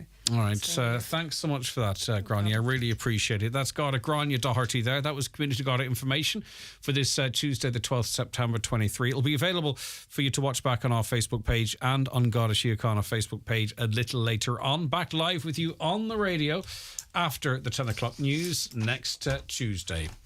The Community Garda information slot is brought to you by Sheridan Security Systems, protecting what you value most. Call today and get your zero-wire alarm system from €299. Sheridan Security, 91-26025. Watch the show live now on YouTube, Facebook and at highlandradio.com. The 9 Til Noon Show with Letterkenny Credit Union. Student loans now available and free banking for students from your local and friendly credit union. Call 91-02126 or email loans@letterkennycu.ie. At Shannon Airport, we know what makes a dream holiday. It's not just the huge choice of destinations like Lanzarote, Malaga, Edinburgh, Paris, and Boston. It's the unique features that make getting through our airport a dream, like affordable, easy access parking just steps away from your departure gate. So whatever dream holiday you're packing for, head for shannonAirport.ie. With more destinations than ever and a hassle-free airport experience, we'll get your holiday off to a dream start. Shannon Airport, making it easy. Autumn is here and so are the new arrivals at Green Shoes. Shop in store or online now from top brands like Doc Martens, Kate Appleby, Tommy Bow and Riker. Also New Balance, Wonders, Echo and many more. Shop LK and one for all gift cards accepted in store. Visit Green Shoes and discover the perfect footwear to complement your style. Green Shoes at Market Square, Letterkenny Shopping Centre, Fulcara and online at greenshoes.com. Is the appearance of your staff important to your business? It's the first point of contact for customers when entering your premises. At C&M Embroidery in Letterkenny, they have a huge range of clothing covering all areas of the workplace. It's widely known that customers warm to and trust employees that present themselves well. Have your company name embroidered or printed on all your work uniforms. Contact C&M Embroidery on 07491 28097 and get your staff looking their best. The Red Door Country House. Are you searching for a wedding venue different from all the rest? Where the idyllic Lough Swilly views last long into the evening? Where the landscape grounds and country house are exclusively yours for the day? Look no further than multi-award-winning venue, the Red Door Country House in Fawn. Wow your family and friends with the impeccable food, setting and service for up to 160 wedding guests. View thereddoor.ie/weddings for more information or come along to our wedding showcase on Saturday 16th of September from 12 to 3 p.m. The 9 Til Noon Show is brought to you by Letterkenny Credit Union, offering low-rate car loans with fast approval. Apply online at letterkennycu.ie or in office today.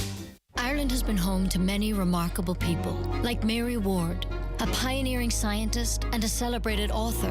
In 1869 in Burr County Offaly, while traveling, Mary Ward was the first person in the world to be killed in a car crash. Since her death, too many lives have been lost on Irish roads. It's time we saw our last. Vision Zero. No deaths or serious injuries on Irish roads by 2050. Brought to you by the Road Safety Authority. An chlór Employer Excellence de chuid Fáilte Ireland Oscailtanis de gachsáis cónachta in Arnold na Tuarasóireachta. Ón siamsa is lú go dtí an tóstán is mó. Glagport leis na céite cólacht eile atá gneala daoine ort chomasa go chana féin. An córtha a chuidíon le daoine a arcú. Chlór ag fáilteireland.ie/employer excellence. For the biggest names in perfume and aftershaves, visit McGee's Chemist Letterkenny. Dolce & Gabbana, Paco Rabanne, Carolina Herrera, Calvin Klein, Jimmy Choo and Burberry, Ariana Grande, Jean-Paul Gaultier, Vera Wang and many more. From timeless classics to celebrity favourites, there's a perfume or aftershave for everyone at McGee's Chemist Letterkenny and online at mcgees.ie. Join us for the Highland Radio Hoolie in the beautiful resort of Sulu from the 14th to the 21st of September 2024 for a week of non-stop country music and crack. Join me, David James, alongside some of the biggest names in country music. We've got the legendary Margot, the sensational John McNichol, the fabulous Robert Mazzell, Claudia Buckley, Olivia Douglas, Hugo Duncan, Jim Devine, Sean Cuddy and many more. Your package includes 7 nights of pure luxury at the 4-star Sol Costa Jurata Hotel with dinner and breakfast included. You'll have access to all the incredible shows, poolside entertainment, airport transfers and a delicious dinner every evening. All this for just €817 per person shared. Don't miss out on this unforgettable experience. Book your spot today by contacting Country Music Tours on 074 9119 955 or email info@countrymusictours.ie. The Highland Radio Hoolie in Saloon, 14th to the 21st of September. It's the country music extravaganza you won't want to miss. We'll see you there. Okay, we're joined in studio now by Conor Malloy, who's a pipe major, Letterkenny and District Pipe Band, and he has pipes in with him. They are bagpipes that you were tuning up there, is it? Yes, Greg, good morning. Thank you for having me on. What about the volume? So, yeah. They are loud. No need for an amplifier for you, Conor? No need for an amplifier for me. Well, bagpipes, I suppose, they've gone back a long time in Ireland. The first written record of bagpipes was back in the 1200s. So they were known as the Puy Boer, and they were used as Irish war pipes. And then obviously throughout the centuries, then the uilleann pipes then came along later. So in the early incarnations, were they a musical instrument or just a way of producing sound for... Primarily used for, I suppose, to gather troops for battle. So that's basically. So someone was probably saying, right, I can make a lot of noise here, and eventually says, well, I can make a tune here. Yeah, probably something in terms of its evolution. There is a myth that the bagpipes originated in Egypt. Long before, I suppose we're talking before BC, I suppose. I think the Romans came in invaded Britain, and this is where the bagpipes themselves originated, apparently. And do we have an idea of what a 13th century set of bagpipes would have looked like, or how they were made? I seem to recall reading when I was a child that they used stomachs of animals. Is that true? Yes, sheepskin would be still use sheepskin as part of for the bagpipes. The uilleann pipe sometimes they might use the likes of goat skin, but.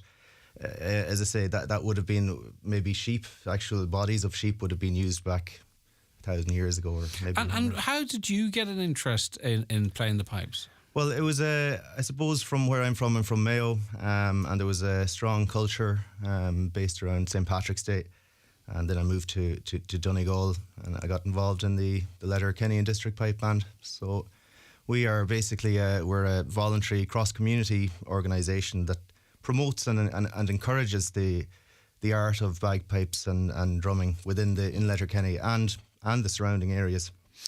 Is there crossover instruments? Like, in other words, if you can play the bagpipes, is it easy for you, I presume, a whistle or something like that there, because with the way you move your fingers, or maybe not? Like, do you find like there are instruments bagpipe players can generally play also? You can play the likes of the low whistle. Right. There would be similar kind of spacings between the holes on the low whistle, but I suppose for the likes of children starting off, if they were to start off learning the tin whistle, it would be probably the next progression then just to commence learning what's called the chanter, and that's the initial stages of learning the bagpipe, to knowing the actual the holes that are on the chanter and knowing the correct notes for the chanter. So when you're playing the bagpipes, you're blowing into I was going to say tube, but there's a name for it clearly. It's just called a blow stick. The blow stick, right? And you're filling a bag effectively with air, and then you're pressing that bag with your elbow, and that's what's driving the air through the instrument. Yeah, that's right. The bag itself would be like a third lung. So when you have to take a breath, that's where you squeeze the bag then. But you're constantly, it's a constant motion of you, obviously, other than taking a breath, it's a constant motion of you blowing. Yeah, it'd be, I suppose, a technique that you build up over time. Of course, yeah. Circular breathing or something along those lines. I'm not really quite sure what it might be. Now, I mean, we're going to talk about giving young people the option to be part of Letterkenny District Pipe Band, but it's already successful in a spread of ages, isn't it? Tell us a bit about that. Yeah, we commenced our youth programme last year, and that has been highly successful. We've 3 young children under the age of 12 being able to play bagpipes. Wow. We've 4 or 5 that are able to play drums now. We'd included them in the likes of the St. Patrick's Day Parade, the Ramelton and Rathmullen festivals. So you'd see us in different venues or different locations, even within Letterkenny, some charity events, and so it's great to see the likes of kids getting involved in this. I mean, a lot of children now would be kind of focusing on phones and iPads and computers, and this is a kind of another avenue maybe to get them away. But you're also competing with rock, pop. That's right, yeah. Trad as well. Yeah. So it's a small group of people. So to be honest with you, to have the interest that you have already, I think it's fantastic. Yeah. And then of course you turn up at events, and people will, if they don't know, they will have seen you at one of them, even if they didn't necessarily see the logo and what have you. There's a whole spectacle, I suppose, of seeing a pipe band at the likes of St. Patrick's Day Parade. There's no parades without the pipe band. Yeah, and I mean, especially when you see the likes of younger kids involved, it adds even more to it. And when, you know, the spectators will kind of say, look at all those young kids, and this hopefully will be an encouragement to get more kids involved when they see other kids in it. Now, we're commencing our youth programme in October this year, so we would encourage any kids that may have an interest, even just to give it a go. We'd always kind of say, give it a go. If it's not for you, well then so be it, but give it a go and see if you like it or not. It's a great way of making new friends, great opportunities.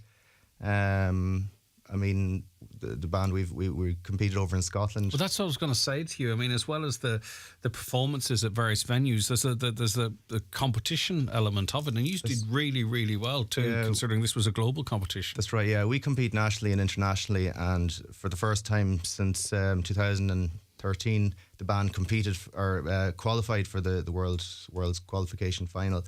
Now, the World Pipe Band Championships is basically the pinnacle of the pipe band community. It's the prestige surrounding the Worlds. There are almost roughly about 60,000 people present in Glasgow Green on the day of the World Championships.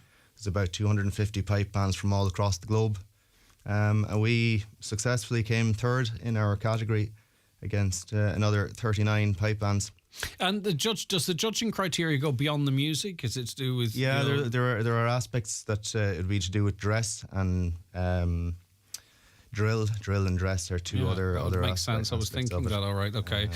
Because it also requires a nice bit of discipline as well for younger people as well, isn't it? In a fun way. Yes, absolutely. It's part of a team, but you know what I mean? It's always nice to have those elements of it. Now, you are going to play, and not yet because we have more to talk about, you're going to play the bagpipes for us. Yes, that's right. So is there a school of bagpipes, and then what's the bagpipes' relationships to the Allen pipes, for an example? Okay, so the bagpipes themselves... there will be only 9 notes on the bagpipes, so there'll be an octave and 1 note.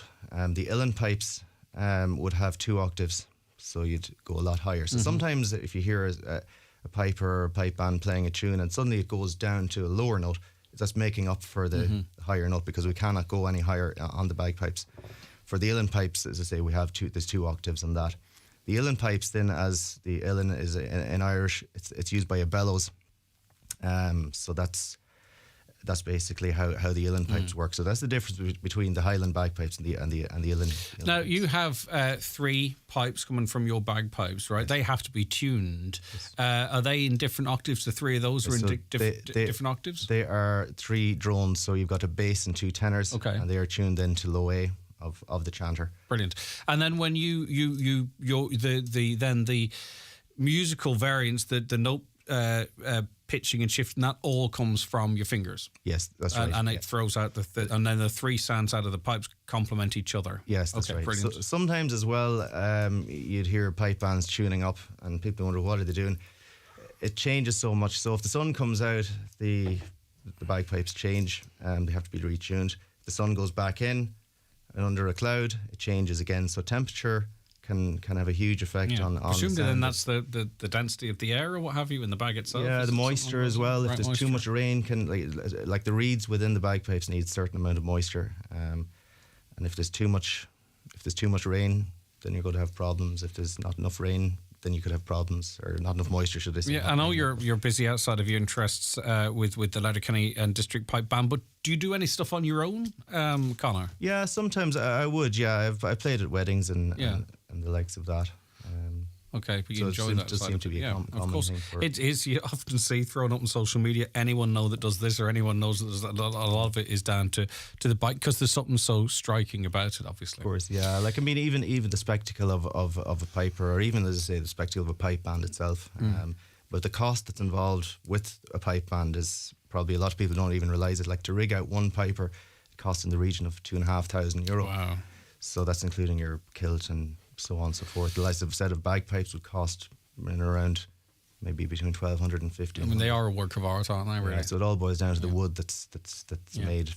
Are there variances in tradition, sort of from Mayo to the northwest, for example? I mean, obviously we've got very strong Scottish connections here in the northwest. I'm not saying it isn't the same in Mayo, but are there variances around the country as to our relationship or any aspect of the pipes? No, there's. There's quite a, I suppose, similarity with the bagpipes and with the pipe bands all around the country.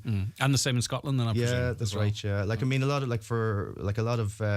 you've got an Ulster Scots tradition, within Donegal, as well as a lot of people from Donegal may have gone over to Scotland working as tatty hookers. That was the same in Mayo, and that would have been brought back from Scotland as well.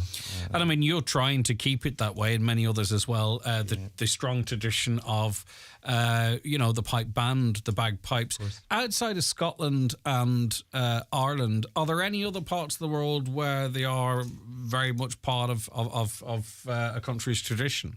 Yeah, like, I mean, you look at North France there, Brittany. Yeah, there'd be quite a strong culture there with Galician culture as well in Spain again, but they're a different type of bagpipe again. One, I think there's Spanish bagpipes. I think of only one drone. So there are quite a lot of bagpipes even in Eastern Europe as well. So, for example, as well, the pipe bands that bet us over in Scotland, that came first. The band that came first was from Australia in our category, and then the band that came second were from Oman. And then we came third. Truly global, isn't it? Truly I mean, global. that's almost the three But corners. it was certainly a great achievement for ourselves to come third in the world, and we bet all the Irish and Scottish bands in the category. And I think it's a fantastic way to promote Letterkenny, promote Donegal. If there's any businesses out there that are looking to come on board with us, we are looking for sponsorship, and this is a great way of getting their name out there. The amount as of well. I see you at these events, it's huge. Absolutely, yeah. So, what are the musical opportunities then for young people or the families of young people who can play this interview back to them or let them watch it or whatever? So so we obviously the bags, the drums, you mentioned those. Drums, yes. What else? What other disciplines are there? Well, they'd be the main two things. So so obviously we have the bagpipes, we have the side drums, and then you've got a mid section, which would be the tenor section. That also is also a very important, I suppose, part of the band that creates that ensemble. And that sometimes people might see them swinging sticks and things like that. That is part of the flourishing aspect of the tenors. All right, so if people want more information about the Letterkenny District Pipe Band, so that could be as you mentioned, sponsorship, which is really critical to keep these things going. And we're lucky, or the people of Letterkenny are lucky, because there are other parts of this county and country that between the jigs and the reels, the tradition dropped out or people fell out, and I know there are areas that they're mad to get the bands re-established. Absolutely, and it's difficult to get it back once you've lost it. So Letterkenny is lucky in that it has a strong with high membership and young membership band, so that shouldn't be taken for granted. But if anyone wants to come on from a sponsorship perspective, or particularly if young people want to go, right, okay, I'll go along and see what's what. How do they get more information? They can get us on our Facebook page at Letterkenny and District Pipe Band, or they can contact 083 209 6411. That's 083 209 6411. And what are you going to play for us? Because as soon as you start, the conversation's over. Yeah, perfect. Right, so you're going to play a combination of two. Yeah, so I'm going to play a folk song that was written back in the 1800s by a guy in America called Stephen Foster. It was numerous Irish artists have sang the song. Mary Black, Tommy Fleming, and the song is Hard Times Come Again No More. Oh, that is that one, because I'm going to be interested to hear that. And then Into? And the second one is called It's a Hornpipe, which was written by a renowned Irish bagpiper, Terry Tully. Now, Terry Tully was pivotal in I suppose, transforming the Irish traditional music into the Scottish music arrangements of certain Irish tunes and things like that. Most of, as I said earlier in the interview, most of the Irish tunes are an octave and a half, or maybe more. So he's arranged a lot of the contemporary Irish music to suit the bagpipes. Brilliant, Conor. Do you want to take position? Yeah. And as I say, if you're quick and you want to watch Conor play the bagpipes, then you can hop onto our YouTube channel, Highland Radio Ireland, or across our Facebook pages. This is Conor Malloy, the Pipe Major, Letterkenny and District Pipe Band. Whenever you're ready.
Brilliant stuff. Conor, how long can you keep going at that before you need to... well, I suppose... Just constant, like... A set would probably be about 4 minutes in contest, but the higher grades you go up, we're talking maybe 7 minutes. Your GP must be delighted with your lungs. Conor, listen, thanks very much indeed for that. That was lovely. I'm actually almost converted into a bagpipe fan. That was lovely, really musical as well. Thanks so much, Conor. Thank you for having me here. It's our pleasure. Something different for you out there. That's Conor Malloy, Pipe Major, Letterkenny and District Pipe Band. And if you want more information, either in terms of sponsorship or if you have a young person or you are a young person, particularly because this is a drive for younger people, though no one's excluded, of course. The details one more time, how people can get in contact, Conor. Yeah, so you can contact us on Letterkenny and District Pipe Band Facebook page, or contact 083 209 6411, And it's cross-community and all-inclusive. Cross-community, all-inclusive. So we're commencing our youth programme on the 16th of October. So get in touch with us before then. So basically from third class for kids from third class upwards. Great stuff. All right, we'll be back with more shortly. The 9 Till Noon Show is brought to you by Letterkenny Credit Union, with monster loans available up to €60,000 for all occasions. Visit letterkennycu.ie. At Hickey, Clark and Langan Insurance Brokers, they compare quotes from all the leading insurers, so you get a great price. Home, motor and van, farm, holiday home, travel and liability insurance, they quote them all. So if the worst happens, you're covered. For a competitive insurance quote today, call Hickey, Clark and Langan on 9126688 or pop into their office at Ballymacool, Letterkenny.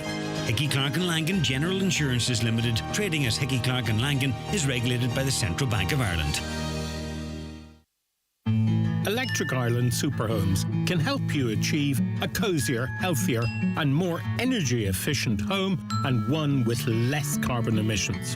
They look after your home's retrofit from start to finish, including management of SEAI grants. Visit electricirelandsuperhomes.ie and start your journey to a superhome today. Grants offered are provided by the Government of Ireland through the SEAI. Sometimes what you want and what you can get are two very different things. But not this time. The MG electric range is here and available to drive away today. With up to €2,500 off our fully electric range, go MG in 23. Test drive at Connolly's MG, Collooney, Sligo, and recharge your soul. Offer available until October 14th. Terms and conditions apply. See mg.ie for details. Bluebird Care are currently recruiting carers and nurses across Donegal, with immediate starts available in Letterkenny, Ballybuffet, Inishowen and Donegal town areas. Your career with Bluebird Care starts here, with new attractive pay rates, travel assistance, paid training courses and ongoing career progression opportunities. Why not contact Bluebird Care on 074 91 29562 or learn more at bluebirdcarecareers.ie. Bluebird Care, more than just a career in care. Charlie McClafferty Funeral Directors, serving Letterkenny and the surrounding areas for over 100 years. Charlie McClafferty Funeral Directors. Let our family take care of your family and guide you through a difficult time.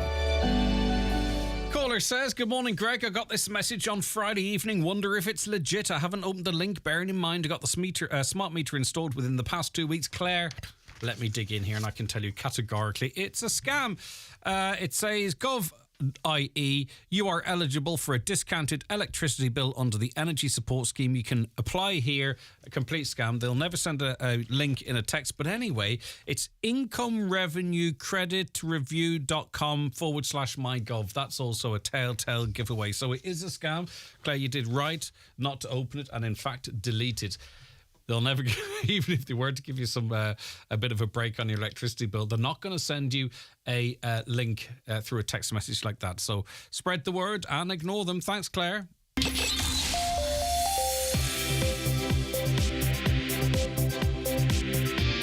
With all the stories that matter across the Northwest, it's Greg Hughes on the 9 to Noon Show on Highland Radio. So at 11 o'clock this Tuesday morning, we cross over to Michaela Clark for a news update. Good morning, Michaela. Thanks, Greg. Good morning. Gardaí have issued a fresh appeal for information after a woman was seriously injured when a car struck an outdoor seating area in Donegal town on Wednesday last. The incident occurred at a licensed premises on Sherconnell Street at around 10 to 8. The woman in her 60s was taken to Letterkenny University Hospital for treatment to serious injuries. The government won't be pouring petrol on the economy, according to the Taoiseach. Micheál Martin has defended plans to breach the 5% spending rule in the budget again, saying it's warranted in order to combat high inflation. Fianna Fáil has been discussing its priorities for the budget, including a potential cut to the universal social charge. Minister Charlie McConlogue has sought a meeting of Donegal County Council's Defective Concrete Block Redress Committee as homeowners remain in limbo awaiting approval for remediation works under the revised grant scheme. Minister McConlogue has admitted that the approval process for transitioning homeowners onto the new scheme has been too slow. The Garda Representative Association is counting votes today after a ballot of no confidence in Commissioner Drew Harris. Members are frustrated over a number of issues, including rosters, recruitment and retention. GRA President Donegal-based Garda Brendan O'Connor says the process of getting overtime is also frustrating. Investigations are underway after a man was attacked by 2 other men in the Donegal Road area of Ballybuffet. The men fled the scene on foot following the assault close to Mulrine's factory on Saturday last between 25 and 11:30. The Caherlock of the Glenties Municipal District is appealing to people to wear life jackets when engaging in water activities. It's emerged that a group of 5 kayakers, which included a young child, were out on the water in Dunfanaghy Bay over the weekend without life jackets. Meanwhile, Gardaí are appealing to dog owners in the county to keep their dogs on a leash when out in public after a number of recent attacks. A woman was knocked to the ground by a dog while out for a walk in the Moville area recently. The dog scratched her and she had to receive a tetanus shot. It was the second such incident. Those are the latest headlines. We'll be back with an update again at 12 noon. So the government's not going to pour petrol onto the economy. I'm not surprised. Have you seen the price of it? I mean, they probably can't afford it. Yeah, I thought that was a bit of a... I mean, it's like, bad wording, was it? I know, they're not going to throw petrol out. I'm not surprised. It's 180 or something in different places anyway. I'm sure they could come up with the money. Thank you, Michaela. Michaela, back with you with more headlines at 12.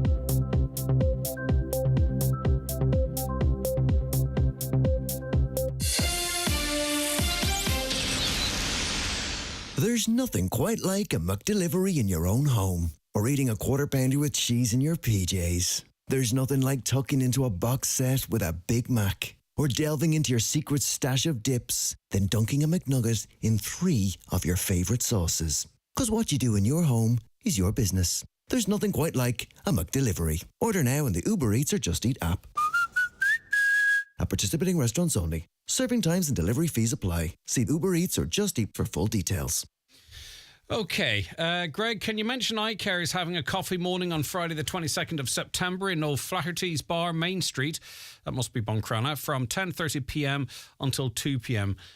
Pearson Port Road would be the left lane on the roundabout from the shopping centre, says a listener as well. Okay. All right, okay, we're going to talk about World Sepsis Day, which is taking place tomorrow. And we have a number of guests in studio with us, and I think... with the exception of me, I think we'd all like to be somewhere else, wouldn't we, ladies? Is that it? But we're here for an important issue, and we do really appreciate you calling in. Moninia Bradley. Good morning, Moninia. Have I got the pronunciation correct? You do, Moninia. Moninia, Good okay. morning, Greg. Good to have you with us. Orla Noonan is Moninia's sister, who's also a nurse. Good morning to you. Good morning, Greg. Great to have you on the programme. And last and certainly not least, Siobhan Kelly, sepsis lead at Letterkenny University Hospital. Shall I start with you? Because obviously Moninia is going to tell us her story and Orla's role in it. But just to give us an understanding of sepsis, because people hear this A, B, and we have campaigns going at the moment where there's a lady in Derry that wants all pregnant women to be tested for it because of complications with her child. And then we've had the whole story the last year about, younger children. I'm talking about something completely different. I'm talking about... but anyway, do you know what? In some way, that demonstrates why we need to talk about sepsis. Yeah. It's a quite a severe blood infection. Is that correct? It's an infection. Sepsis is, with the body's response, the body would normally have an infection itself. It may be, like in Monina's case, she started off with a sore throat. But as the body progresses, actually happens, the body starts to fight, the whole body starts to fight the infection. And in the process, it damages its own tissues and organs. Yeah, okay. So it's a really serious response to an infection. And are there telltale signs? Because it is a life-threatening condition. It is a very life-threatening condition, and in a lot of cases there is telltale signs. Them being, first of all, people may have an underlying, they may think they have a kidney infection, they may think they have a chest infection. they're, pottering along no more than what Monina was. Monina was out at work that day, came back in again, but wasn't feeling well. So some of the symptoms we'd see people with, they might have slurred speech, they might have agitation, they start to shake, they're shivering, and within themselves they don't feel right. Some people may be a wee bit confused, and it's not so much the person that's suffering from the sepsis themselves that realises they're confused, but it's their next of kin, whoever's beside them, and realise it. They will have aches and pains. They might be running high temperature. Their hands will be cold, they'll be pallor looking. Their colour around their lips may be a bit blue tinged. Their finger beds may be a bit blue tinged. One of the questions I suppose we don't ask, because we're Irish and we don't like asking these questions, is have you gone to the toilet a lot today? Have you passed the same volume of urine as you would normally pass in the day? That's one of the first things, because our kidneys and everything else, everything is going to the central system, to our heart and to our lungs, to try and preserve our oxygen going to the brain and going to the heart and lungs. People also, their breathing will get a bit faster as well, to try to get the oxygen into the vital organs. Yeah, okay. And I mentioned that conflating is there's certain elements of strep that when it gets more severe can cause sepsis, isn't that correct? So that's a different area, but that's where I was sort of getting a little bit confused there. So, Manine, can you tell us your situation? Or you were sick for some time or had an infection sometime before you got sepsis? Yes, Greg. I had a sore throat, as you do have coming into the winter. I went to the doctor and they prescribed antibiotics and a steroid, which I took for about 2 weeks. I then I felt I wasn't getting completely better again. So I revisited the GP and they prescribed, I had thrush, which I thought was thrush on my tongue. So they prescribed the medication for the thrush. A week later, I still wasn't feeling 100%. I was cautious of a kind of a wee ball or something on my neck, my throat, which I had visited Orla, and we didn't think it was that serious. Went to the doctor, was going to go to the doctor the next morning. Now, I was with Orla at 6:30 the evening before, talking. I drove up to her. She said, right, make an appointment to go into the doctor in the morning, which I was about to do, but I took very ill at 9 o'clock at night. I was in the house on my own. I started severe vomiting and diarrhoea all through the night. Orla come off night duty on the morning. Now, I'm very conscious when Orla's night duty, I don't torture her because it's busy. And she passed my house and I rang her in the morning and I said, did she go up home yet? And she said she did. I told her what was wrong. Do you want me to come down? And I said, well, do you feel you want to come down? Are you tired? And she said, no, I'll come down. And Orla knows the story from then.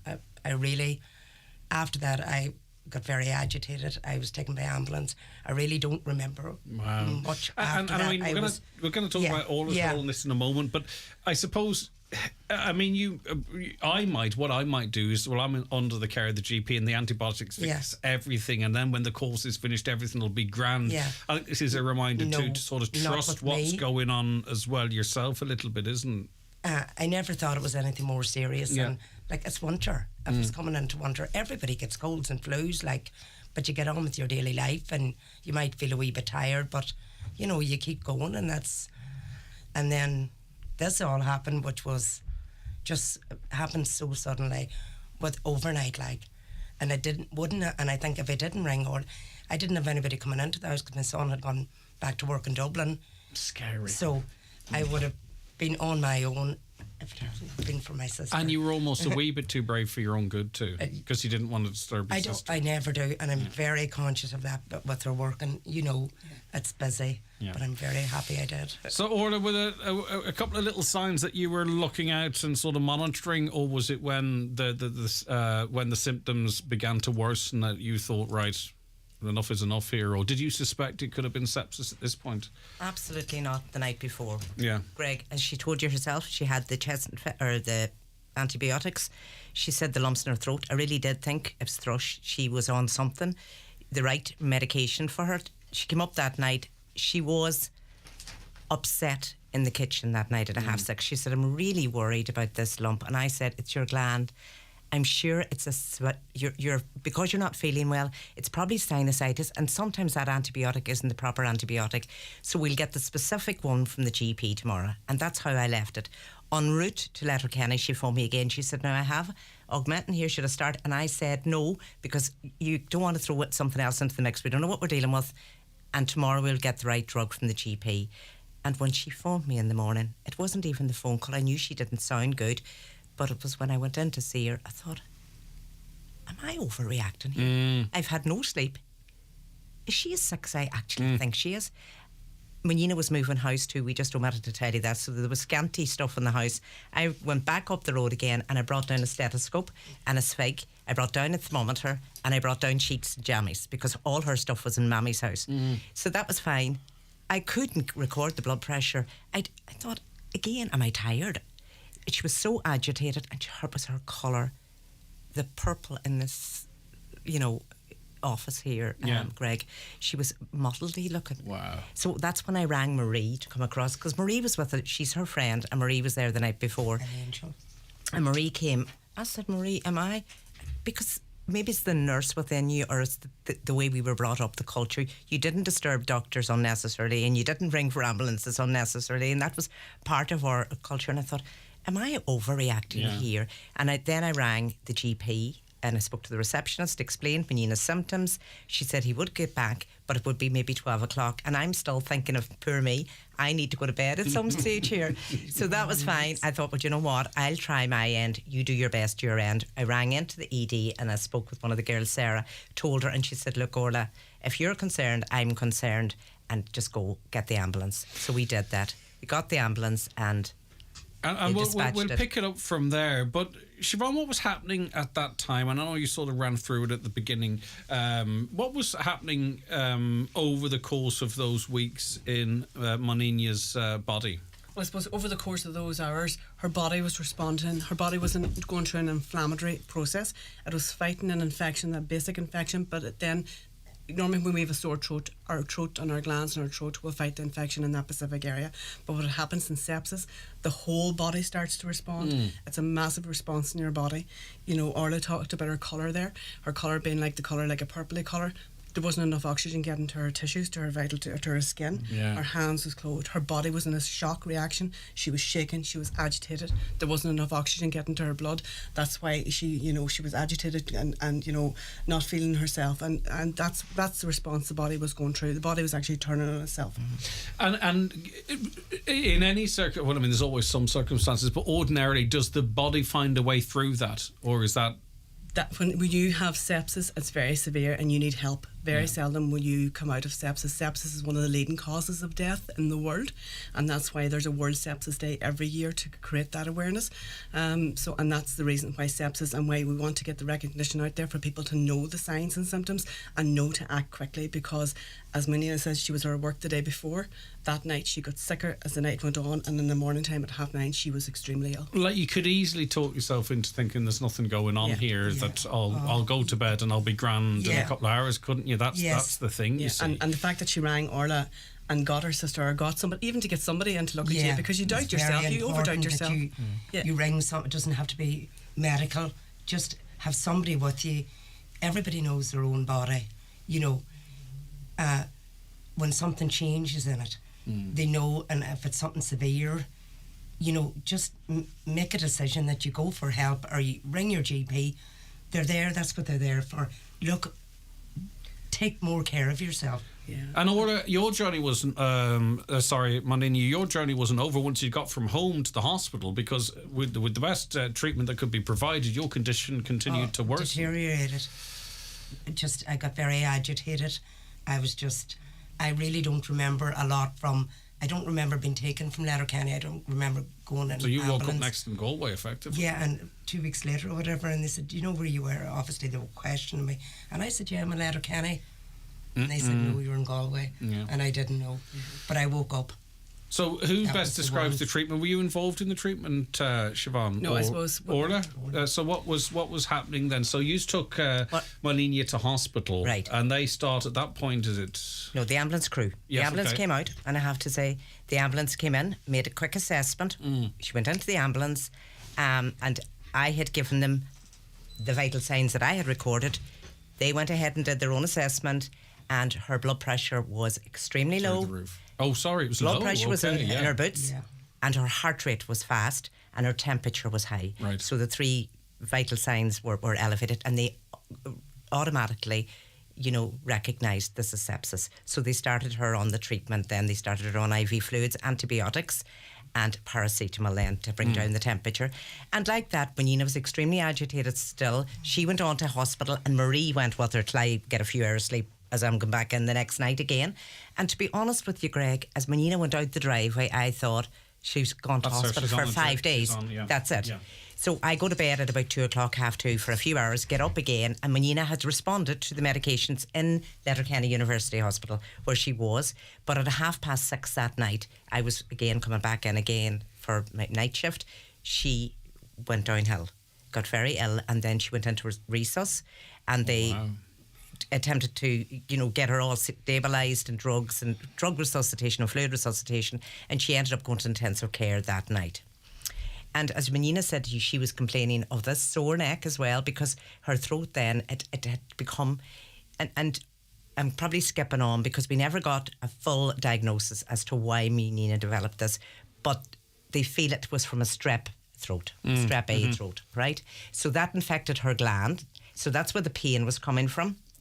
And then Nina was in constant pain overnight, and she was in ICU, and the anaesthetist again and I were looking at her at one stage, and she came a little bit more mottled here, more purple here. So when they did the scans, they noted that there was an infection here somewhere. They weren't quite sure, and she just was deteriorating so much. They decided, she was seen by Mr. Sugar in the morning, he said straight to Galway. So he linked in with the guys in Galway, and she after the results of the CT. So she got accepted in Galway initially to cardiothoracics, but then they felt it was more vascular.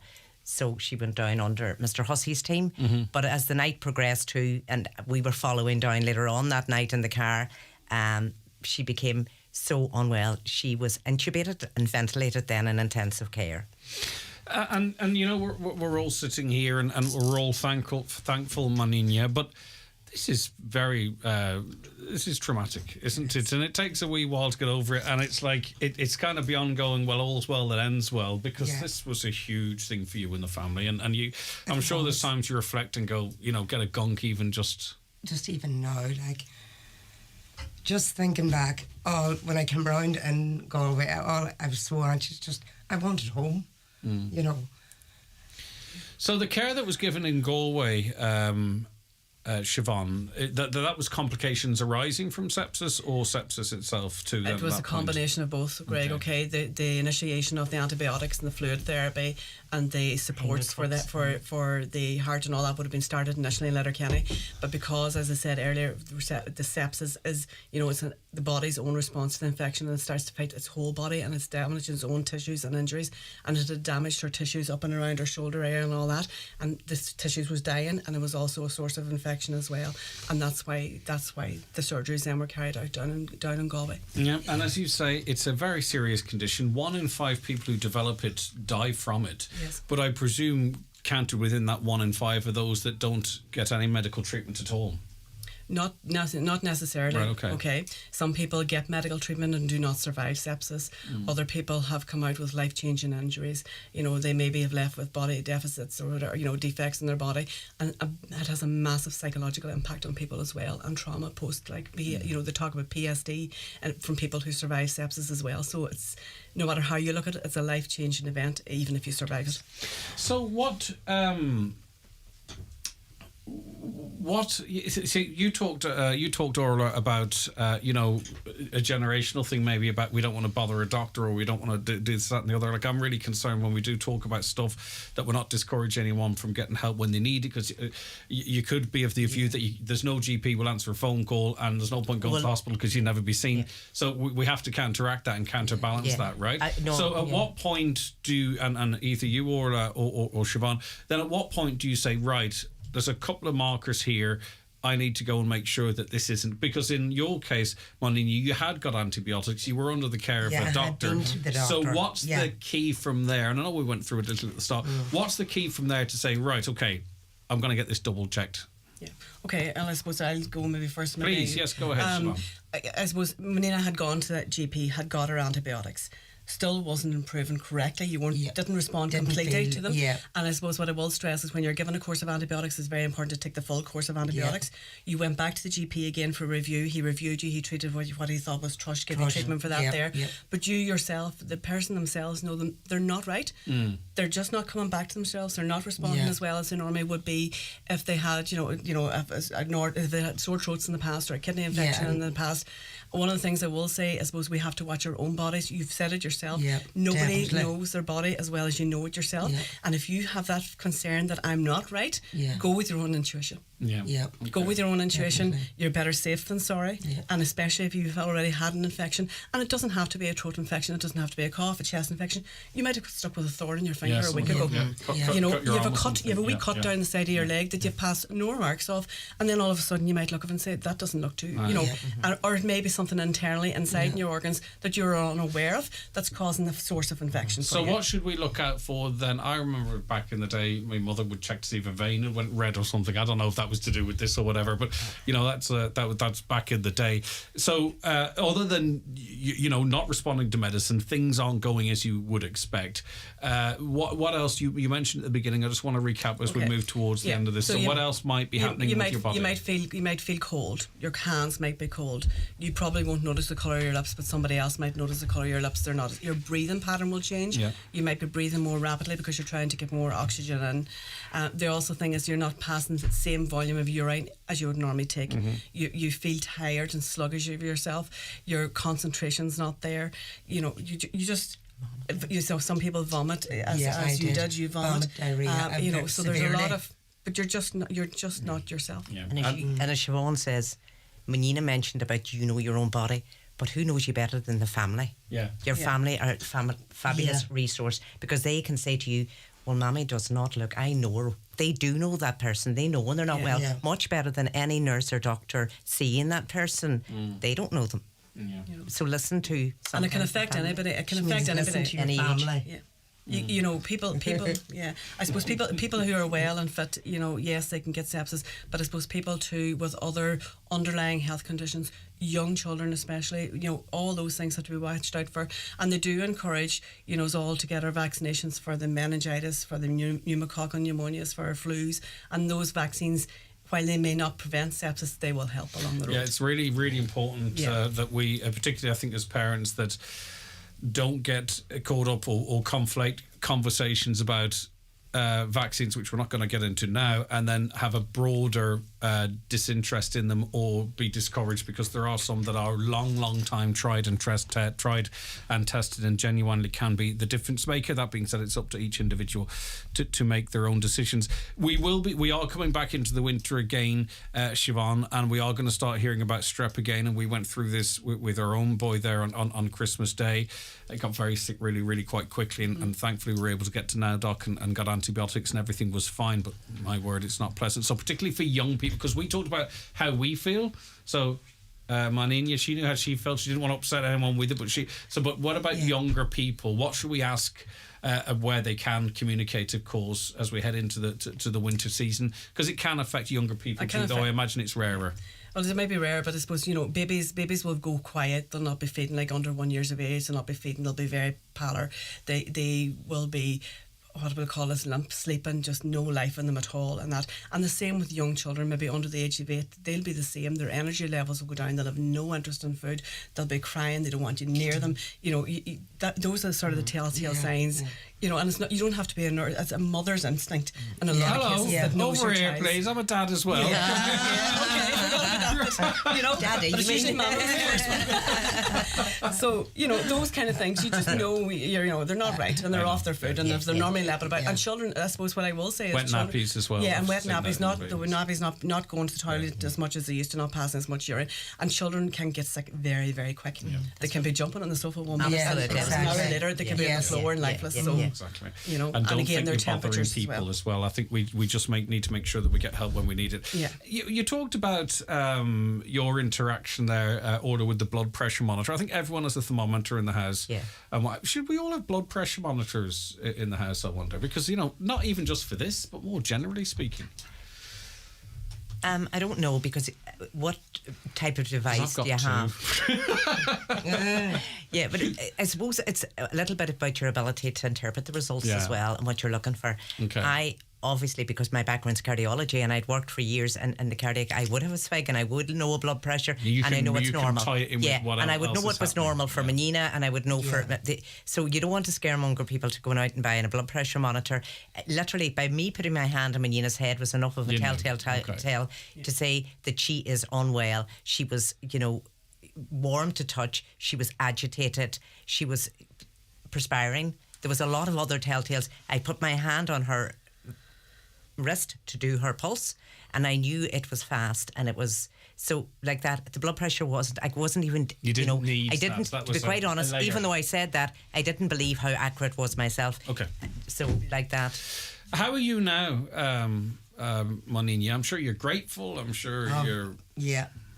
I have good days probably, and most days I get frustrated when I can't do anything. I can't do what I want to do. So do you still have a hangover from that condition, like in terms of energy levels? No, well, I had my tips of my fingers amputated on my left hand. As a result of this? Yes. Okay. So things aren't as easy. I'm one-handed, more or less, but other than that, I'm keeping good. I'm in good hands. I'm still living with Orla. I sold my house, so I'm well looked after. Too well. So is anybody looking for a lodger out there? You could maybe. You're getting eviction. So, no, health-wise, I've got, I'm maybe get a wee bit more tireder than I would have before, but no, I'm getting there. Good. Like it's down the line now, and I'm delighted to be here. Yeah, and listen, it's about, with all things, I think, it's not about being fearful, it's about being careful, and knowledge is power. 13,000 patients received treatment for sepsis in Irish hospitals in 2021, the last set of figures we have. So it's not uncommon. But I think we've enough information disseminated right now that people kind of can be... I think sometimes we need to be empowered to make the call. I think it's easier maybe to do it for a baby or a toddler than it is than it is for yourself. Yeah. And I suppose also, Greg, if you look at the side of the national ambulances, our ambulances are on the road every day, and they actually have the warning signs for patients to watch out for sepsis. It's on the side of the national ambulances as well. So, it's just to know yourself and know when to get help, and don't hesitate. Okay, listen, tomorrow's World Sepsis Day. We have Siobhan Kelly here, sepsis lead at Letterkenny University Hospital. Orla Noonan, who is the sister of Moninia Bradley, who contracted sepsis, and thanks to the intervention of her sister and others and the great teams at Letterkenny and Galway, Moninia is able to sit here and tell her story. And the whole idea of it is to try and prevent someone else as best as possible to going through this situation, because it's awareness. It's preventable too, and the earlier the better. The earlier the intervention you get when you have sepsis, the better. Yeah. Absolutely, and that's, as a family, we wanted to contribute and to the awareness, and we. So that's it. It wasn't that bad, was it? In the end, like, this interview was all right. Siobhan's never coming back again. I'll be seeing you next year, Siobhan. Hot seat. Listen, thank you so very much. Greg, indeed. Glad to hear that things are going okay for you, and it's clear the regard you hold your sister Orla and the importance she has in your life, which is beautiful as well. So finally then, a very good bye and thank you to Orla Noonan, her sister Moninia Bradley, and Siobhan Kelly, who's sepsis lead at Letterkenny University Hospital. And we'll post this separately as an item on our socials as well, if you want to share it with friends a little later on, because as I say, it's just good to have the information, and we kind of feel a wee bit empowered, don't we, when we think we know what to look out for and to trust ourselves and how we feel. Back with more shortly. The county's #1 talk show, the 9 Till Noon Show on Highland Radio. The 9 Til Noon Show with Letterkenny Credit Union. Simplify your debts with a debt consolidation loan from Letterkenny Credit Union. Call us on 074 910 2126 or apply online via our app or in office today. The wind is our greatest natural resource. We're harnessing it to provide cleaner, renewable energy for homes across the country. Switch to SSC Airtricity and get the wind working for you. Switch today and get 15% off electricity and gas. Switching couldn't be easier. Simply go to sscairtricity.com. SSE Airtricity. This is Generation Green. EAB €3,466.43. Offer from the 15th to the 2nd, 2023. Rates valid from the 1st to the 10th, 22. Subject to change. 1 year standard unit rate discount for new home gas and electricity customers and direct debit and e-bill. For details of EAB, T's and C's, rates, exit fees, standing charges and green energy, see sscairtricity.com. Homeowners, it's time to unlock incredible savings on your energy bills. Efficient Renewables is here to reduce your energy consumption, say goodbye to skyrocketing costs and hello to renewable energy solutions. With no VAT on solar panels and the generous grants for both solar panels and heat pumps, see these innovative systems in action in our state-of-the-art showroom in Newton Cunningham today. Contact Efficient Renewables on 074 97 08320. Your specialty is quality tiles, bathroom suites and wooden floors. Who is the best range of tiles in Donegal? Crawford Tiles. The best wood flooring? Crawford Tiles. The best bathroom suites? Crawford Tiles. 5-day bathroom refits? Crawford Tiles. And who's been tampering with my questions? That'll be me. Crawford Tiles, Castlefin. That'll be them. 07491 43942. An emotion stirred. An idea accelerated. That's progress you can feel. And the very definition of the Audi 241 range. From the sporty, iconic Audi A4 and the all-electric Audi Q4 e-tron to the pioneering Audi Q8 e-tron, offering greater range than you can even imagine. Test drive the Audi 241 range at an Audi dealer near you today. Highland Radio time checks with Expressway. Travel Route 32 from Letterkenny to Dublin when you book online and travel for less. Expressway, bringing you the time at... It's 11:33. We're joined on the programme now by Monsignor Anthony Figueiredo. Good morning to you, Monsignor. Thank you so much for joining us. Good morning, buongiorno from Assisi in Italy. It's beautiful to speak to you. The relic of the Blessed Carlo Acutis is visiting St. Eugene's Cathedral in Derry, and there is a programme of events which we will go to. But perhaps maybe you might be able to tell us about the Blessed Carlo Acutis, because he is special in a number of ways, not least because he has been deemed blessed, but also because of his age. Absolutely. So, as you well know, when the church declares someone blessed, that's the first step on the road to becoming a saint. And the extraordinary thing about Carlo Acutis, who died at the young age of 15 in 2006, so he's the first person in the world to be declared a blessed in this new millennial. And being so young, he's attracting young people, young families. It's an extraordinary phenomenon. Wherever we go, thousands and thousands come wanting to know about this young man and be in the presence of his relic. I mean, he had a big interest in gaming, technology, of course, all the stuff. Younger people now are still interested, and that's ever growing. But what was it about Carlo that he was designated blessed by the church? Well, he was certainly a very normal kid. I mean, he came from a very wealthy family. In fact, I know his parents are still alive. And his parents never went to church, incidentally. Carlo brought them to church. What really made Carlo different amidst a very normal life? He loved sports. As you said, he was an internet genius. He loved video games. He loved hiking, swimming, had lots of friends. He was a good-looking young kid. What made him different was his passion for holiness. And so he had a consistent spiritual life, which led him to Jesus and made his life even fuller. And because of his background, Monsignor, would one have got the impression that this was something bestowed on him? It wasn't raised into him, but I presume people that have met him and have spoke of him and championed the cause for his canonization, there must have been something particular about how he held himself or presented himself, and we'll get to it, other than how he healed a young Brazilian boy. There must have been something as well about him that must have felt, bestowed from a higher point. Absolutely. And certainly the church has approved that miracle through touching of the relic. That relic is coming exactly to your part of the world on Thursday. What is really amazing about Carlo is that we didn't know he was a saint until his funeral. because thousands came to his funeral. His parents says, we don't know any of these people. And it turned out that Carlo had befriended particularly the weakest members of society, immigrants, beggars, children who were bullied at school, the disabled. And so he had touched the lives, literally, of hundreds, if not thousands, of people and had brought them to know the love of God and the love of Jesus, which ultimately is what we are all called to. And that's what gives real joy to life. And we want to spread that message in Ireland. I mean, Ireland has such a great history of charity, of sending missionaries to the whole world. And now you've gone through difficulties in the last year. Some come from outside the church, some which have come many from within the church. We want to bring Carlo to say, here's a young man like Patrick who heard the voice of the Irish people in a dream, remember, who said to him, we beg you, holy boy, to come and walk again among us.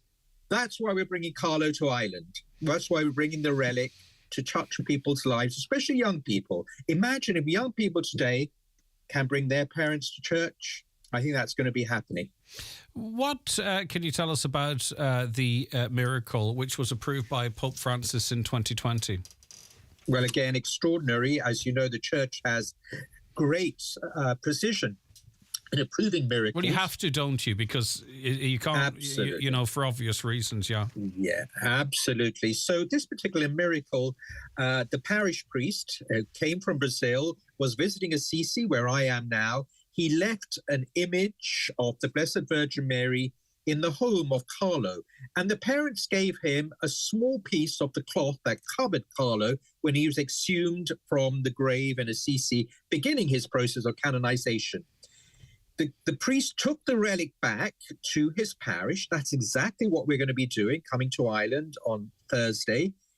And in a service, the priest had many parishioners come and said, with faith, touch this relic and you can be healed. A little boy called Matthias, he was not even 5 years old, I believe, but he was unable to keep any food down. So he was wasting away completely, no cure whatsoever. His granddad brought him to the church that day.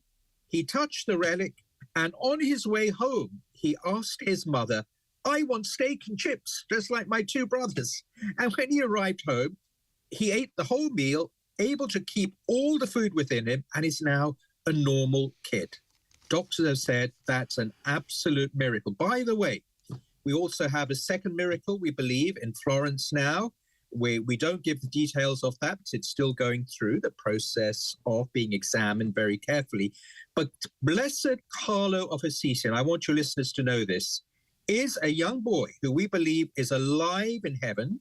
And by bringing the relic to you, come, pray with him, come, touch his relic, and you too can receive a grace, a miracle, perhaps in your body, even more importantly, in your spirit. I just think so many people suffering today from loneliness, from addictions, perhaps suicidal thoughts, whatever the situation is, we can be touched in our spirit and again know that God is powerful and God works miracles. This is a first class, as it's described, relic. That means it's actually part of Blessed Carlo of Assisi's body. Absolutely, and it's a particularly important relic. It's what we would say is a major relic because it's actually a piece of the pericardium. That is the membrane that surrounds the heart. So this piece of the pericardium of Blessed Carlo Acutis will be in St. Eugene's Cathedral, Derry, on Thursday. It's a very important relic. In fact, it's just been throughout the United States of America in many dioceses. It went to World Youth Day in August, where literally thousands of young people venerated the relic. And now, with the Archbishop of Assisi, we are traveling to Ireland tomorrow evening, in fact, to bring the relic to Derry, but also to Sligo, to Knock, and to Newry. We're very excited, and we really want everyone who is listening to come and pray before this relic. And finally, Monsignor, almost finally, have you travelled with the relic previously?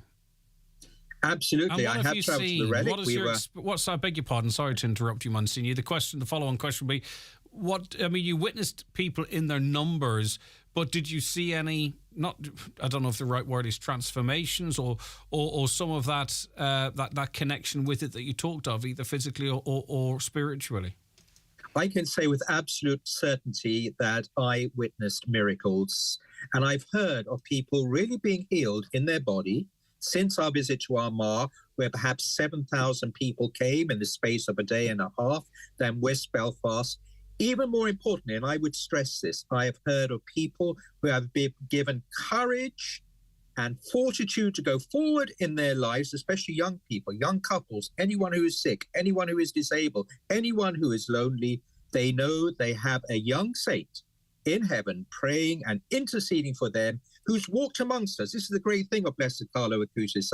He died in 2006, so he knows our challenges, he knows our difficulties, he knows our sufferings, because he's lived through them with us. He's a modern-day saint, and he will intercede for you in heaven. Yes, I've seen miracles, and we will see them again in these days. I can assure you of that. Okay, thank you very much for your time. Afterwards, I shall go through how people, what's going to be happening. But thank you for now, Monsignor. I appreciate your time. God bless you. Every blessing to your great radio station. Thank you very much indeed, Monsignor.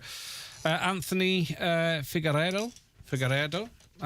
So the relic, and it is a special relic, top-class relic, a first-class relic, that is. The relic of Blessed Carlo Acutis is visiting St. Eugene's Cathedral in Derry. The programme is as follows. 9:30 a.m. on Thursday, the 14th of September. The arrival of the relic to St. Eugene's Cathedral. 10 a.m. Mass with Bishop McKeown, Archbishop Sorrentino and Monsignor Figueredo, which you've just heard of. 12 noon, Rosary in the Cathedral. 3 p.m, Divine Mercy. 4 p.m, Benediction, followed by closing ceremony and farewell. We're told this will be an opportunity to be blessed with the relic. Also, there'll be an exhibition of Blessed Carlo's life on display in the Cathedral Hall. The relic will then depart St. Eugene's Cathedral for Knock Shrine, where it will be on display on Friday the 15th of September, followed by a visit to St. Anne's Church, Sligo on Saturday the 16th of September, and finishing in Newry Cathedral on Sunday the 17th of September. Everyone's welcome, they say, to come to St. Eugene's Cathedral for what's being described as a very special day on Thursday. You heard from Monsignor Figueredo there. I'm sure there are things that have happened, but obviously people can't go up there thinking it's going to fix everything for everybody. But be that as it may, we thought it important to bring you that information. Watch the show live now on YouTube, Facebook and at highlandradio.com. The 9 Til Noon Show with Letterkenny Credit Union, now offering mortgages from €40,000 to €600,000 with no hidden fees or transaction charges. Letterkenny Credit Union, 9102127. Gary Mangan will launch his new CD, The Road That Never Ends, in the Station House Hotel, Letterkenny, this Friday, the 15th of September. Special guests include the Cufflinks Band, Sean McMonigal, Ryan McGlynn. Doors open 10 p.m, admission €10. This ad is sponsored by the Wolf Tone Bar, Letterkenny. Looking for the best place in the Northwest to get a bed or mattress? Restex Beds and Mountaintop Letterkenny has a great selection and great prices. Restex Beds has everything you need for a good night's sleep. Visit them today and sleep better tonight. Pour Corsica in Cork.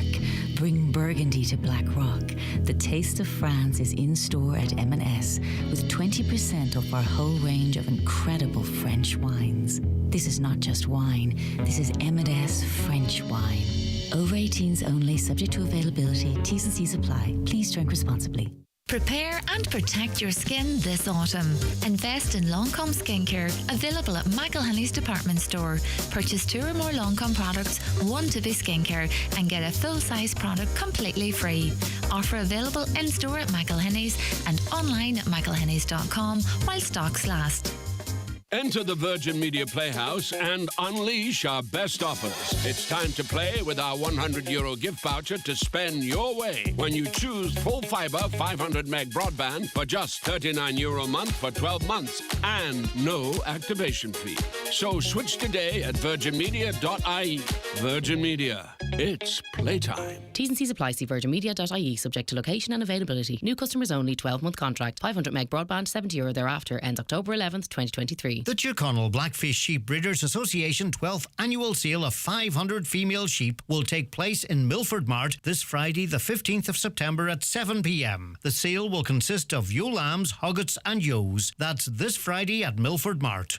The 9 Til Noon Show is brought to you by Letterkenny Credit Union. Digital loans now available. Apply online or via our app today and get your loan transferred directly to your current account. Le déanaí táimid ile ag déaláil le costais arda fuinneamh. Tá ahra déanta ag a lán daoine chun an úsáid fuinneamh a laidú. Tá tacaíocht ar fáil má tá tú ag stracailt. Má tá triblód agat do bhilí a íoch, leabhar le de haláthaí a luas féidir. Tá cosantaí agsúla ar fáil de chuisteméirí. Tá cáir ar fáil ó agrachtaí ar nós mabs agus a lón freisin. Chun faisnéis áil, téigh chuig gov.ie/úsáid níos lú ó rialtas na hÉireann. Welcome to the Spa at Orchids, one of Europe's largest spas at the Holyrood Hotel, Bundoran. Discover tranquility in our Japanese-themed garden, boasting 7 treatment rooms, seaweed baths, and a secret garden with an outside hot tub and sauna. Now, let me take you to the heart of Bundoran, where you'll find the Holyrood Hotel Spa and Leisure Centre. Don't miss out on our exclusive midweek hotel specials. More information at holyroodhotel.com. Mr. Blue Sky. The Euro Millions jackpot is an estimated €40 million. Play responsibly in-store, in-app or at lottery.ie. The National Lottery. It could be you. Free GP care is now available for more people in Ireland.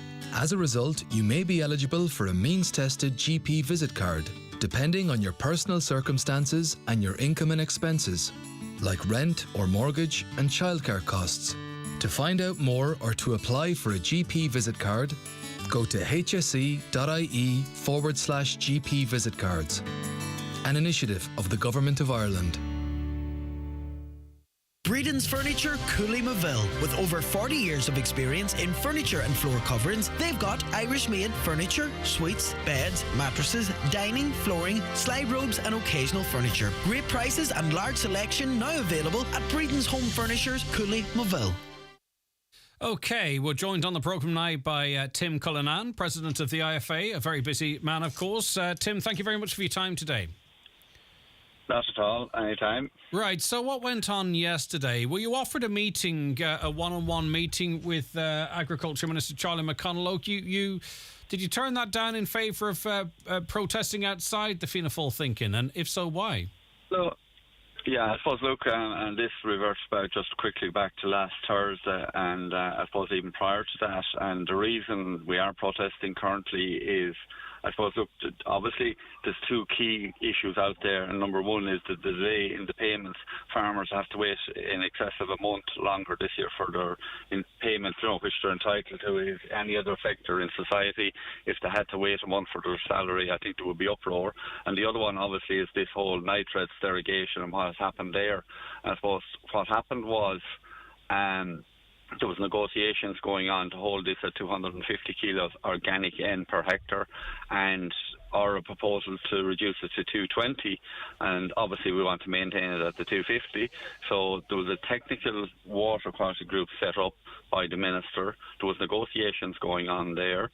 I was speaking over and back to the Minister, and he was going to have this famous meeting with the commissioner that deals with this in the EU.